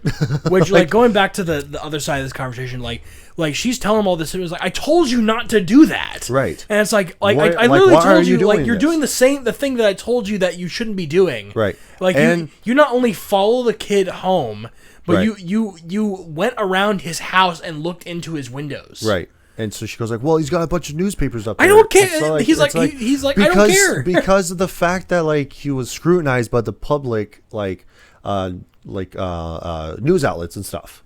So yeah, all this bunch of stuff, and it's like they don't want the attention. Leave him alone. That was a big criticism that I thought. It's like people were like, why is nobody looking at Alex's house anymore? And right. like, why nobody thinks it's weird that all of his like windows are all like newspapered. And I literally said the same thing that you did. Is like, because he and his family have been scrutinized by the media and by the town people. Yeah. Like, of course people don't want him looking into the windows and stuff like that. It's like, right. What would you do if you're in the middle of this like media shitstorm and like the first thing you think is, okay, I don't want anybody looking at me. Yeah. Like, let's just like try to cover up the windows. Like, let's not do anything like use wood or anything. We'll just cover it with newspapers. That's not like completely ridiculous. No, it's not.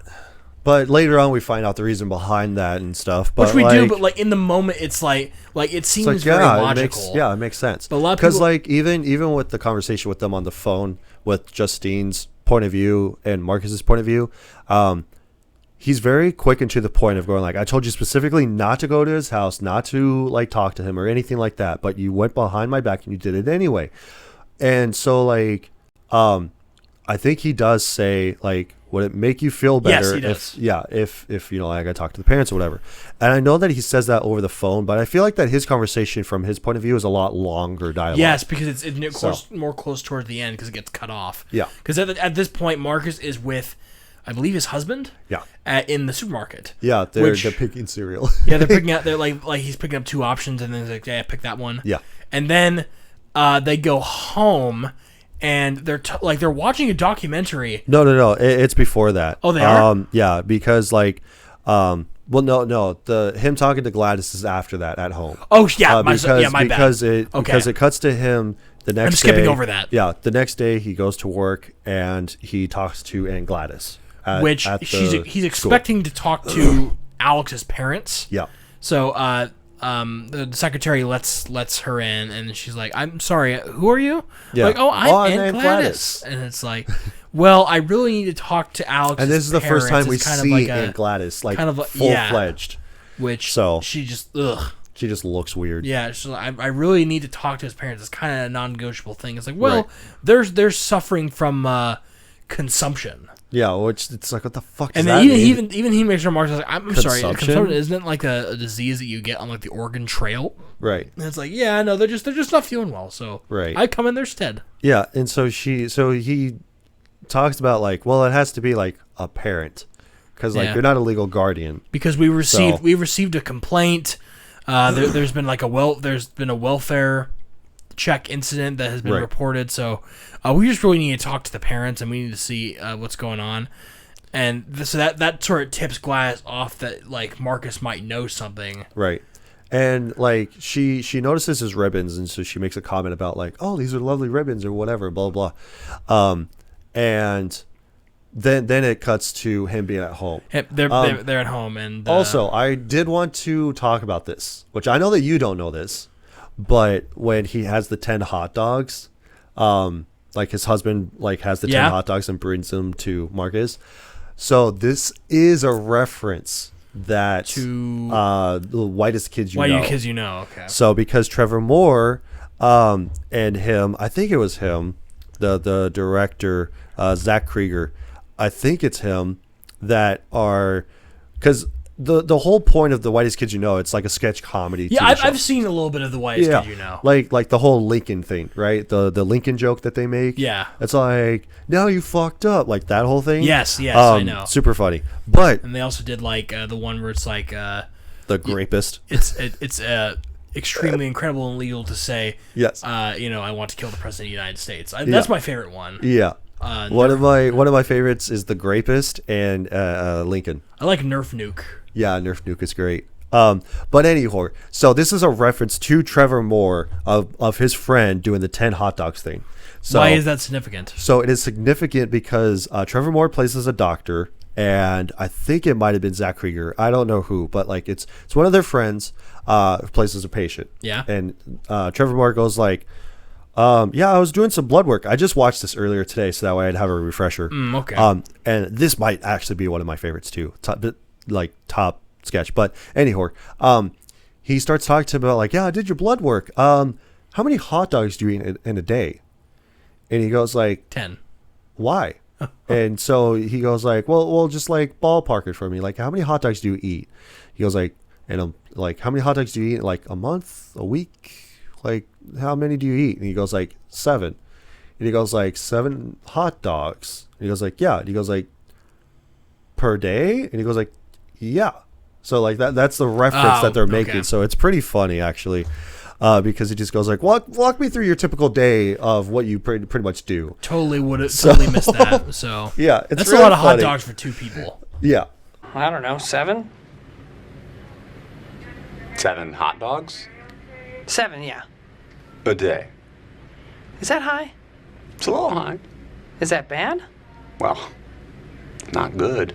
No, it's just for Marcus. It's not. Oh. It's not for him. It's for Marcus. Oh, okay. He eats 10 hot dogs a day, so that's the reference. But it's really funny. But yeah, so he's about ready to like eat his hot dogs, and Gladys comes through, and they're like before she comes, they're watching a documentary about the fungus that takes over ants. Yeah, which I'm sure that everybody knows. It's like one of the most like weird things about the animal kingdom that's like everybody knows about. That like there's a fungus that takes over ants and it controls them. Yeah, and that's also kind of like the reference to The Last of Us. Well, The Last of Us makes that as a reference because but mushroom grows into your head, it sprouts out, and you become one of the mindless zombies. This is the first thing that tipped me off as to what was going on. The second thing was in Alex's chapter where they're talking about parasites in class. And it's like, okay, so now it's just getting more and more. The pieces are coming together. Yeah, now they're starting to hammer home the whole thing that Gladys is a parasite. But yeah, so doorbell rings. Who shows up? Oh, it's Gladys. Yeah, it's Aunt Gladys. She's all freaked out. And she goes like, "Hey, I got onto the bus. I missed my bus stop. So she ran over here. Yeah, she ran clear across town for some reason, and she knew specifically where he lived. Where he too. lived, yeah. And so I'm like, that's fucking weird. Marcus is not having any of it. He's just like, she goes like, "Can I trouble you for some water?" This is not appropriate. And then she doesn't look at Marcus. She looks at his husband, too. Because his husband's kind of like peeking around the door. Yeah. Because Marcus answered the door. Right. So, and then his husband's like, "Oh yeah, of course, come on in." Right. She goes like, "Of course you could have some water. Like, come on in." And so then she's perfectly fine.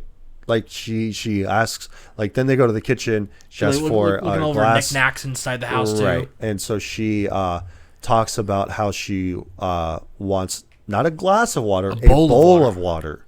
And the reason for this is because that she does her voodoo magic on them. And even they're like, "Really, you need a bowl?" And it's like, that's kind of weird. And That's it's like, weird. oh, it's just one of my peculiarities, you know. Yeah. And so like she starts taking stuff out of her bag. And she takes out a twig. She takes out his ribbon, and he goes like, "Wait, is that my ribbon?" And so she's just like continuing to talk, and she like, she's like asking. She cuts like, her. Does she anybody cuts her else hand. know about what we're talking about? Yeah. Have you called the police or anything? He goes like, "No." He goes like, "Oh, okay." So she like cuts her hand, with the thorn of the branch twig. Yeah. And they're like, "Oh my god!" And so he goes like, "Quick, go get the first aid." And she goes like, "No, but I just need a rag." And so he grabs the rag, and like his Marcus's husband grabs the rag, gives it to her, and cuts his hair. And she goes like, "Oh my god!" She cut my hair, and ties it around the ribbon and the twig and snaps it. And Marcus is about to call the police, and so she snaps the twig, and then all of a sudden he becomes like possessed. Yeah. And then like goes over to his husband, throws him to the ground and starts choking him out. Well, throws him, starts choking him out, throws up black goo all over him, and starts bashing his head in with his headbutts, and just like kills him. And so and while he's doing that, she takes off like his hair, puts on Justine's hair, and then snaps it again, and then he gets up and he runs out. And then he does the same run the kids were doing at the beginning, which the kids were doing the same run where they were running straight ahead and they had their arms out. Yeah. Creepy. Right. It's kind of like the Naruto run. I think one of the creepiest things that really creeps me out is whenever I have a dream and like there's something coming towards me, but I can't make out what it is, and it's getting louder and louder and louder. That's the sense of dread that I felt when I saw Marcus running, like out of the tree line. Right. Like that was like, ugh. It was unsettling. I did find it interesting that like as he's running, you see as he's running that like it keeps cutting to him like further and further and further. Yeah. That like later on in the day and so on and so forth. That he runs through like a baseball. His face keeps getting messed up.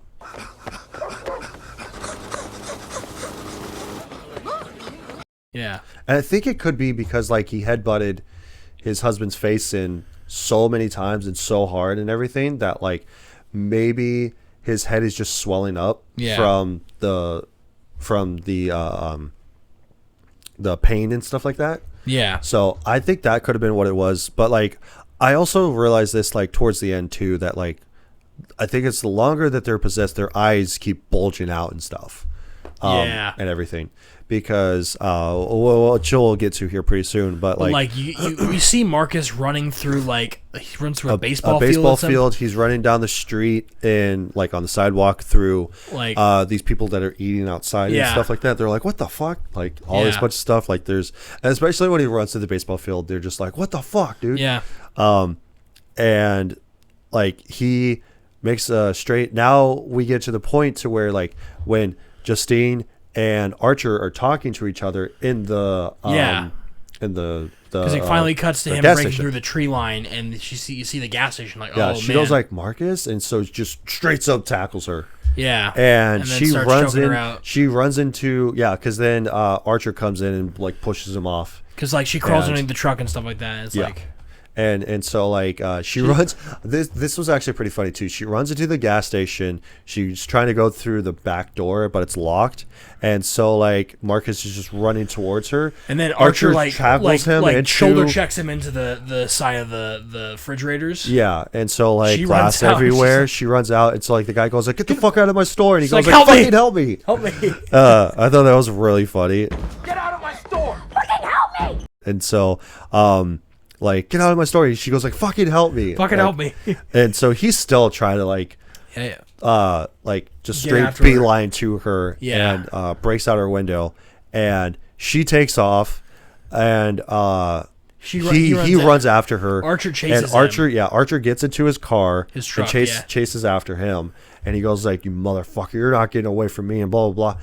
And then This whole time, before you say that, this whole time I'm thinking that Archer's gonna like run him over or something. Yeah. That's what he was getting ready to do, was to like fucking actually hit him, because he was not. And I was going like, okay, to so stop. when's it gonna happen? When is it gonna speed up and like Yep, is it gonna hit him? And then all of a sudden you see he was fully going full speed down the street, and he was going to run that light too, because the light was red. He was going to run it so he can run him down. Yeah. And then before he could even do that, bam, he gets hit with the oncoming car. And again, the car collision is very quiet. It's very muted.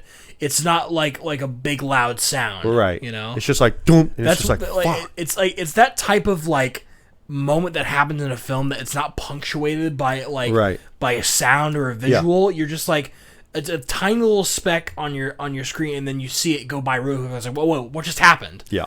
And like, oh my god. So right. Yeah, and then we are now finally, and then like especially when Archer comes walking up to him to see the body, and his like you head's, see like, smashed yeah, in. you see like the uncooked beef on the street, and so you see half of his jaw is just still there, and it's just like, fuck, dude. And it's like a quick cut too. Yeah. Because then he gets stitches. He asks her how she's doing, because Justine went to go and see him at the hospital and stuff. And then we are now introduced to Alex's point of view throughout this whole thing. And we stick with Alex for the rest of the movie. Pretty much the rest of the movie. So, because now we're all intertwined with each other. And so now we're just at Alex's point of view, which is the last part of the movie.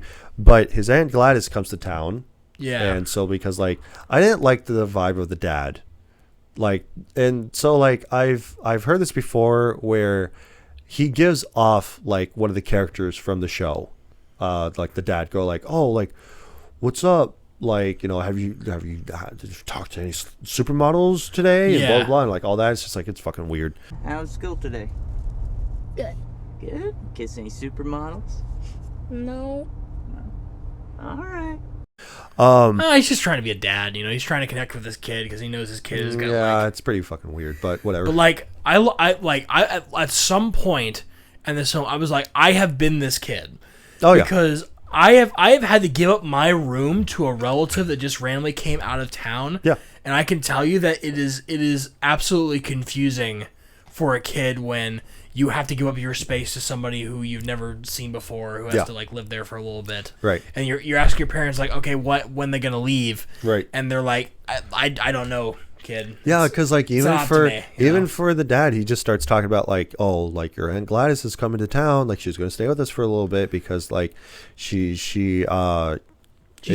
Yeah, she's sick, so she's got to stay with us. We got to take care of her, and all that bunch of stuff, and so he goes like, oh, family's important. Don't forget about that. Family's important. Yeah. And so like she comes, she's already fucking weird. Okay. Yeah. And so like the first time that he interacts with her is like when I think he's going to the bathroom or something, and she sees that she doesn't have her wig on. Yeah. And so she's laying in like bed. freaked out. Well, she sees him, and then he gets freaked out. Yeah. And then now it's the next day. He has to walk home because dad didn't come pick him up. Yeah, his dad didn't come pick him up for some reason. Yeah, so they're both the mom and dad are sitting at the kitchen table. Like facing and each other. Gladys comes in and goes like, hey, so I don't know what to make for you, so I just made you mac and cheese.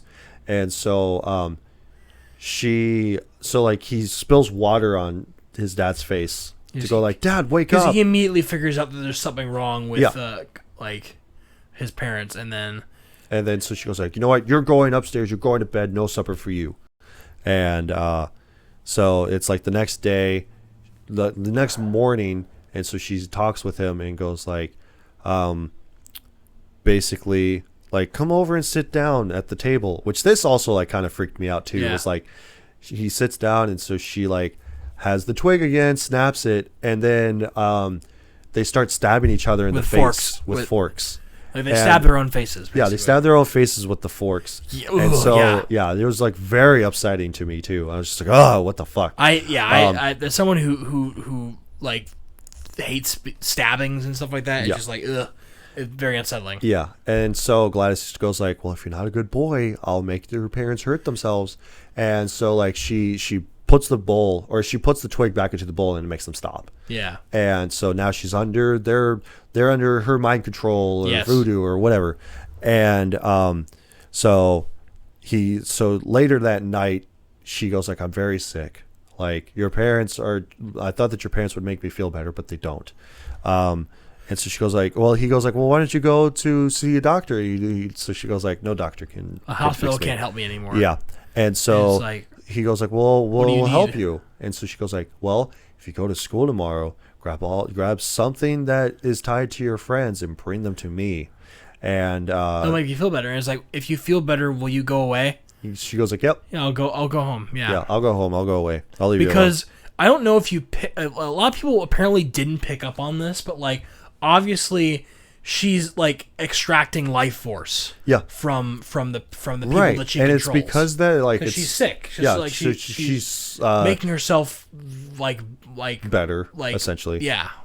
And like that's also the biggest thing too, is that like she is the parasite that he learned about in school, that we saw on the TV, probably earlier instances, but I have no idea. But like, she's also not a monster. She's not. Like, she's not like a demon or a monster. No, or she like someone she that knows how to do voodoo or like a something skin like that. changer. So. She's just a witch, basically. She's basically a witch, because she does witchcraft. Which I think is cool, instead of it just being like, oh, I'm just a demon. Right. You know, I've taken over your Aunt Gladys, and I'm just like, I'm a demon now. Yeah. Which I think is kind of lame when horror movies do that. They cop out. Yeah, just it's like, kind of like instead of just making it like a normal bait person. switch. Instead of just making it a normal person who's really fucking evil, which Gladys is, it's just like, no, I'm an alien or I'm a monster. Like like with It, kind of. Yeah. It is just like an It's alien. not really a clown. It's just alien. Yeah, Pennywise is just an alien that just like feeds on people's fear. Right. Essentially. Yeah. But like her being a real person. Yeah. That is just normal. She's just a normal person. Makes her character feel a lot more like creepy and evil. Yeah. Essentially. Yeah, because then like cuts to the next day, he's grabbing all their name tags and taking them home, and then so she does the same thing, ties them all up to the twigs, and then snaps them at 2:17, and so they all get up out of bed, they walk downstairs, open the door, and they run out. And that's the reason why all of the kids but Alex were gone. We're missing. We're missing at that specific time. Yeah, so they went straight towards Alex's house. Yeah. Which and like the whole thing too about this whole interaction is that like she tells Alex to feed his parents soup. Yeah, and now the kids that are downstairs in the basement. Which this kid is the bravest kid I've ever seen. Oh yeah, 100%. Because like even she told him, like, especially at that young of an age, and an adult tells you like, oh, don't tell anybody, otherwise like, you know, something bad will happen. And it's like, well, fuck, now I can't tell anybody because I don't want anything bad to happen. Yeah. So it's like the whole thing with his parents, like, oh, like I don't want my parents to like get hurt. We kind of skipped over this kid. This kid is also like picked on at school. Well, no, we talked to like a split second like a about little bit, it, but like we get to see the scenes of him like someone like he like Matthew Archer's son kicks his bag and also like throws a pencil at his head like in the middle of class, right? Because Justine says like pencils down, and he throws it at him. So she goes like, go see the principal, and he goes like, oh, okay, fuck you. So now that this kid also has to keep these other kids alive, right? Like again, like, and his parents, incredible bravery on his part. Especially for that young of an age. Like at my age, I don't even know how old he is. He's probably like 8, 9. I don't even remember. He's in the 3rd grade. Yeah. So he'd probably be like 7 or 8. Yeah. Honestly. So I'm just like, I don't fucking remember what the hell I was doing at that time, but I sure as fuck wouldn't be doing that. No. So, but yeah, and so she sets this whole thing up now with, the parents and stuff, and she goes like, okay, like we're leaving tomorrow, because like and so like they were questioned by the FBI about the missing kids. I think it was just the police detectives. It wasn't the FBI. Yeah, I think it was the detectives. Yeah, they just came to like inspect the house. Yeah, they did like a wellness check type thing, and so like the kids had to run out, and so she got the kids out of the house. He had to rip the newspaper off the windows too. Yeah. So it's like they just came by just to double check everything, and then I think at this point she's starting to suspect that something's going on. So she goes like, pack your things, we're leaving tomorrow. Yeah. So because she originally said like, oh, like we'll leave soon, but then she goes like, pack your shit, we're leaving tomorrow. And so when she goes back to the bedroom, she goes like, don't step over the salt. Because now there's a salt line. And like, I do think it's funny that she has his parents just standing there by the door like guard dogs. Yeah. I'm just and like, also, oh, dude, that's like, fucked up. Oh yeah, he also comes home and Paul and James are just standing straight up, staring at nothing in the house. He's sitting in the living, like James is in the living room and he's in the dining room. Yeah. And now they're just staring. And that's when she tells him, pack your things, we're leaving. Right. And now we are getting to Justine and Archer are at Alex's house now. Because they piece it together that Justine realizes that that's where Alex's house is in the neighborhood. Yes, that's where they converge. Because Archer couldn't figure out where they were going. Oh, they were just going to the same place all in one direction. Yeah. And so he was trying to deduce where they were going specifically. And so they figure out that it's Alex's house, and now Archer and Justine are working together because they're like, "This lot of weird shit the cops going are here," and so they're just like, Archer just goes like, "Well, what the fuck are we gonna tell them?" Like, and then Paul walks out. Yeah, and he's just like, "Come on, come on in," and so they're like, "Oh fuck it, like we gotta go in now. Let's go in." Yeah, because she goes like, "Is that Paul?" He goes like, "Wait, you fucking know this asshole?" And it's like, "Yeah." And it's like, yeah, I fucked his brains out. Or rather, he fucked my brains out. And so, like, they go in. And so Justine sees Paul just standing there. She goes like, oh, my God. Like, now they swapped places. Because now Paul is in the living room. And she's in the dining room. And then the other, like, James is, like, somewhere else. James, yeah. And so, like, and then there's a salt line. And so he sees the salt line, but it's too late because she already crosses it. And then immediately Paul bum rushes her. James tackles fucking Archer, and then now they're fighting each other and shit. And while this is all going on, Alex is upstairs. He crosses the salt line. Yeah, he puts one, and I love this too, when as soon as he puts his foot over the salt line and he touches it, goes like ding, immediately like his parents start chasing after him and attacking him and stuff.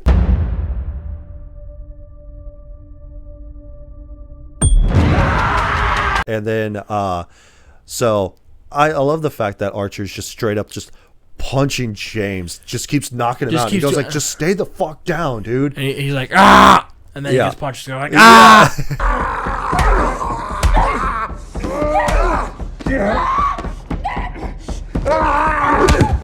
And then Justine's in the kitchen with Paul, and they're going around the island. He's trying to choke her out, and then because now, but like she's crawling underneath the table and stuff, and then now they're trying to run around the island of the counter, and so they're going like, hoo, wah, hoo, and wah. so he jumps over it, chokes her, gets her up, and then she took his gun.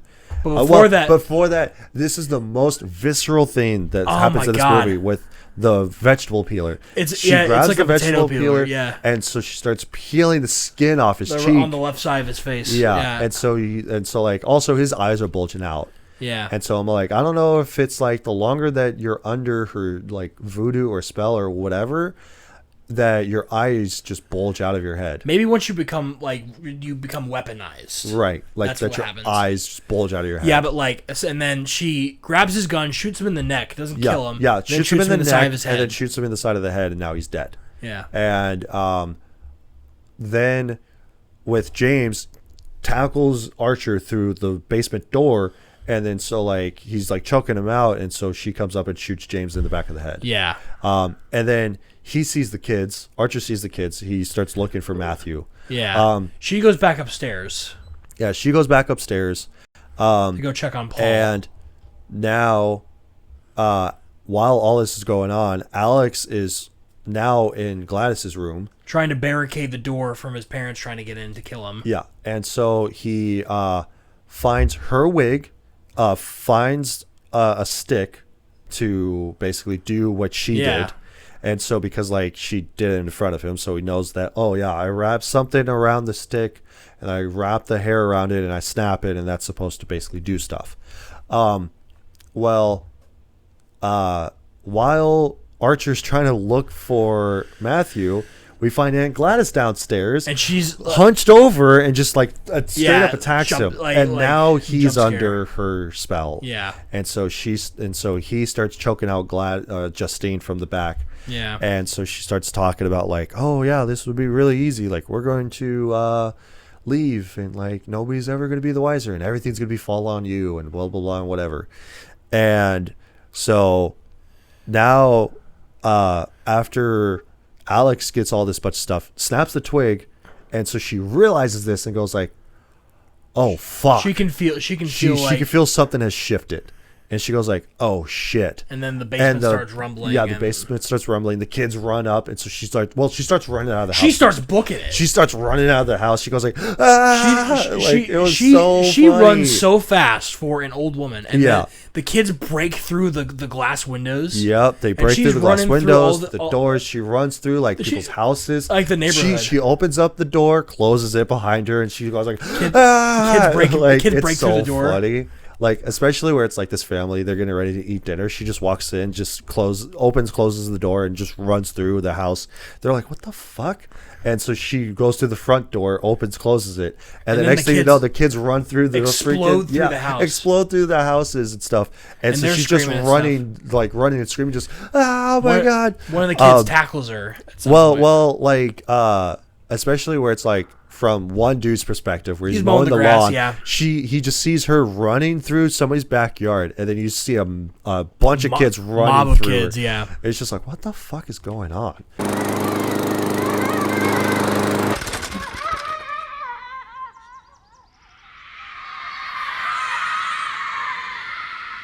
She runs through somebody's house. One of the kids busts through the screen door, runs through the glass door, through the back door, and then straight up runs through one of the windows and then straight up tackles her. Now we have a bombardment of kids that are just like tackling her, ripping her apart, dude. Like they decapitate her from the top of her jaw. Yeah, they detach the top of her jaw. They literally rip it off. Blood spraying everywhere all over them. They're just screaming.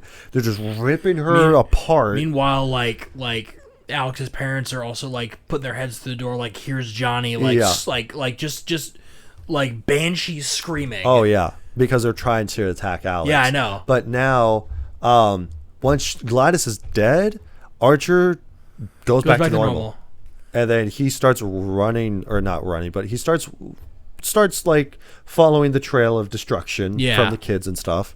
And one of my favorite bits is like because I have this written down too, that one of the women that's like holding the child going like there's bits of glass everywhere. There's glass everywhere. Now there's a man in the kitchen. God, there's a man in the kitchen. I thought it was funny. And then he comes up, sees Matthew, like all the kids standing around in a circle around Gladys's dead body. Yeah, and then mutilated body. Yeah, and so picks him up, takes him home, and then like now we're having the narration of the child again, going like, "Oh yeah, like Cut back to Alex back at his house. Justine goes up to check on him, and she goes like, "Oh, like his parents are now being fed soup at somewhere, but not by him. Now he lives with a different aunt that's actually nice that I hear. She's nicer now. And so with that, she also talks about like how the kids have now started talking. Like some of the kids have started talking again, and then it just cuts to black.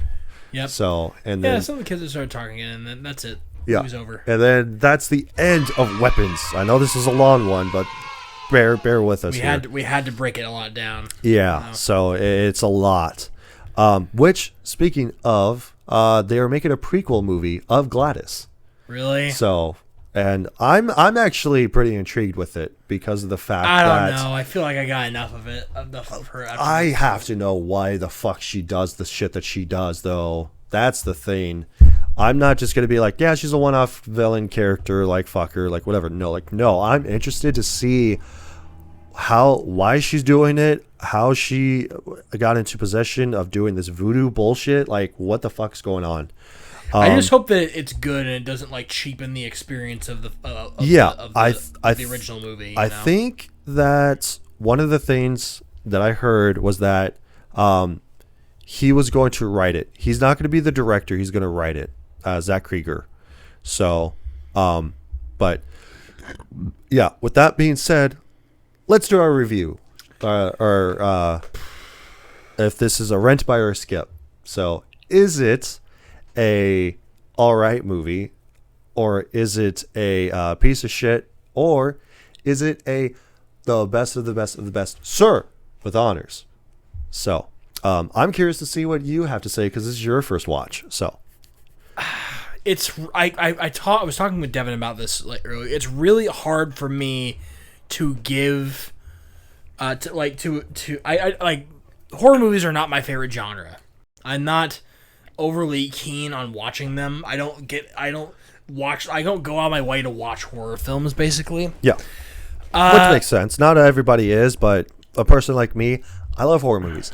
I'm especially going to continue to watch nothing but horror movies throughout this whole month. I think about this movie, and I think about the last movie we watched, which was Old, which was, we agreed that it was a skip because it had a good concept but a poor execution. Yes.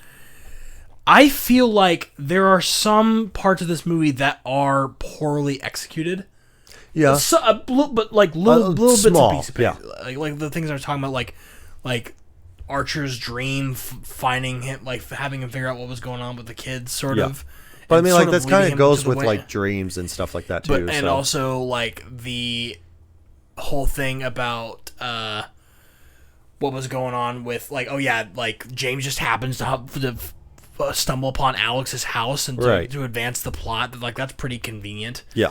The whole title of Weapons kind of like is a bit of like a vague title as well. Right. The whole thing about like I guess it's whatever you want it to be. Like yeah, the kids were becoming weapons. When you said that it was about a bunch of kids that go missing, I thought it was gonna be like a whole thing where it's like it's like a detective type thing. But no, it's a horror movie. Or it's like the kids become like super powered things like, or something like that. Right. Which is that's separate, but like for which kind of makes sense. But for me, I would say that it's a rent. I mean, it's all right. Like, yeah, it's to be expected. I wouldn't necessarily buy it, but then again, I'm not going to rate most horror movies very highly because I'm just not a fan of the genre. Yeah. So this is not necessarily an indictment on how good the movie is. If you like horror, then you might like this. It's sort of like an alternative sort of thing where it's not like gruesome jump scares or like gore or anything like that happens until like, of course, like the very end. That's pretty graphic. Yeah. But nothing really gory happens except for Paul getting shot in the neck and in the head, and then Gladys getting ripped apart. So. But I won't give it a skip because the chapters coming together like puzzle pieces was a very interesting execution. In my opinion, that like.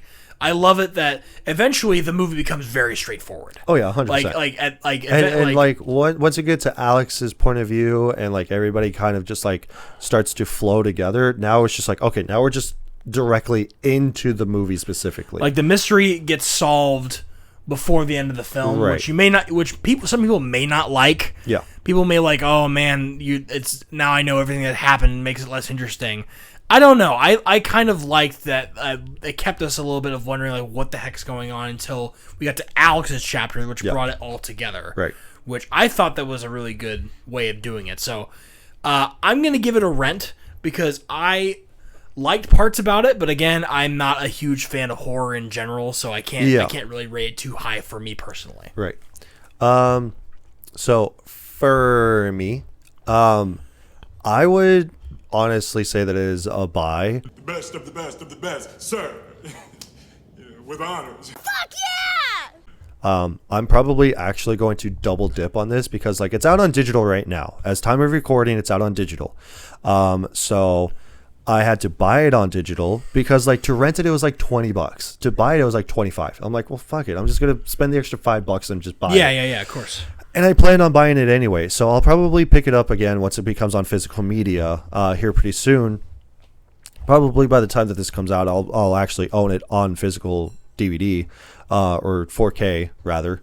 But for me, I'd say that it's a buy just because like it's a really interesting movie. Granted, it's not based off of a true story, but most movies that are based on true stories that are not biopics are not specifically based on true stories. Like they have to fabricate it. They have to over exaggerate certain things because like they have to keep it entertaining is the aspect of it. But I really love the fact that this is broken up into chapters so we get different perspective of different characters that are going on throughout this whole event that is going on with the missing children. I also really like all of the acting that goes on to it. Like, Josh Brolin just knocks out of the fucking park with this. Glad it was him. Glad it wasn't Pedro Pascal because it probably wouldn't have hit as close to him. I think so too. So, like, I'm glad it was Josh Brolin, not Pedro Pascal. All the people that they got for it, as far as alternate for these characters that are in this movie, great, phenomenal. Writing's good. Zach Krieger, again, another fucking banger. I hope he keeps making more of these bangers.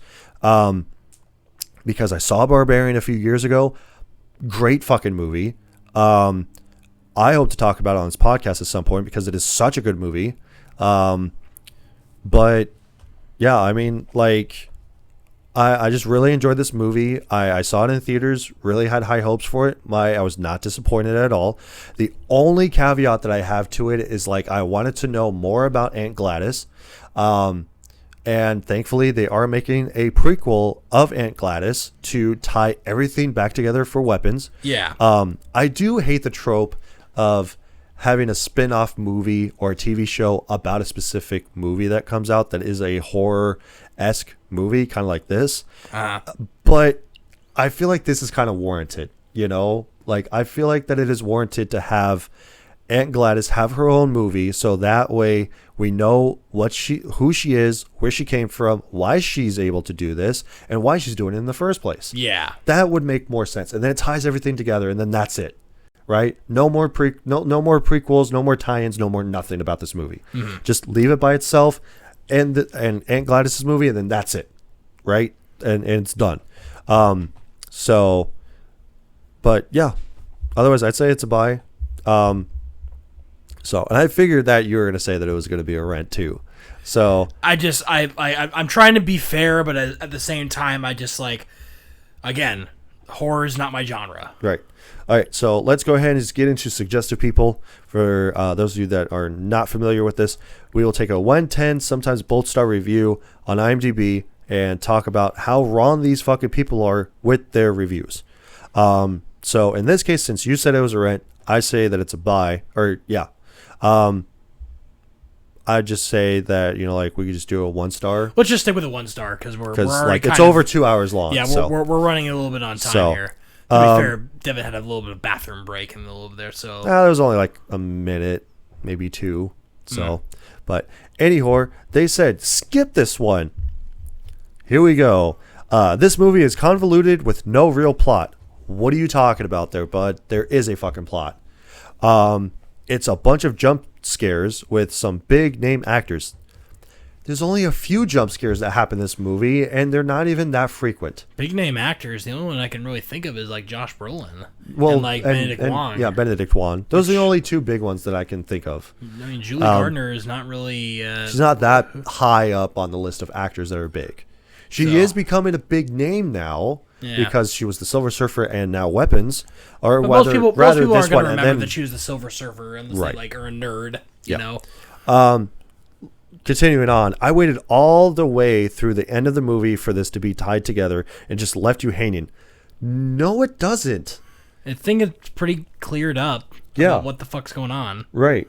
And it's all like, what? Did you want it to be all tied up in a neat bow that like, oh yeah, all the kids just all of a sudden got maybe back they to were normal. expecting to have a scene of the kids actually going back to normal. Right. That would have Or something. That would have been cathartic for them, I suppose. The only hanging thing that I mentioned was Aunt Gladys. That's it. But other than that, everything got tied up. So there were gross inconsistencies and plot holes. For those who still want to go see it, I won't provide any spoilers, but this is a strong recommend to not see this movie. You really didn't really convey anything that was warranted for a 1-star review. Yeah. Right? Because, like, them saying that there's inconsistencies and plot holes. Where? The only plot hole that there is Aunt Gladys. That's it. Yeah. But, like, other than that, it's like, I won't provide any spoilers, but this is a strong recommend to not see this movie. You didn't convey anything. So, but, whatever. That's why that they are a wrong person. So. Suggestible people. Yeah. Well, suggestible person. Well, that's a wrong person. We can't say that we can't say that they just have an opinion. No, it's a wrong opinion, Jack. Yeah, but you can say they have a wrong opinion, but you can't just call them a wrong person, Well, it's the same thing. They're a wrong person because they have a wrong opinion. We have to be nice, Devin. No, fuck that. Fuck being nice. Fuck that. Fuck you. Fuck this. No, I'm just kidding. Anyhow, that's the end of the show. Thank you everybody so much for watching, listening, tuning in, however you guys are doing it. Again, leave a like, subscribe to the channel, share this around, leave a comment in the comment section below, and we'll see you guys next week for something new for the spooky month. It's going to be another spooky movie, so get ready. But yeah, so bye.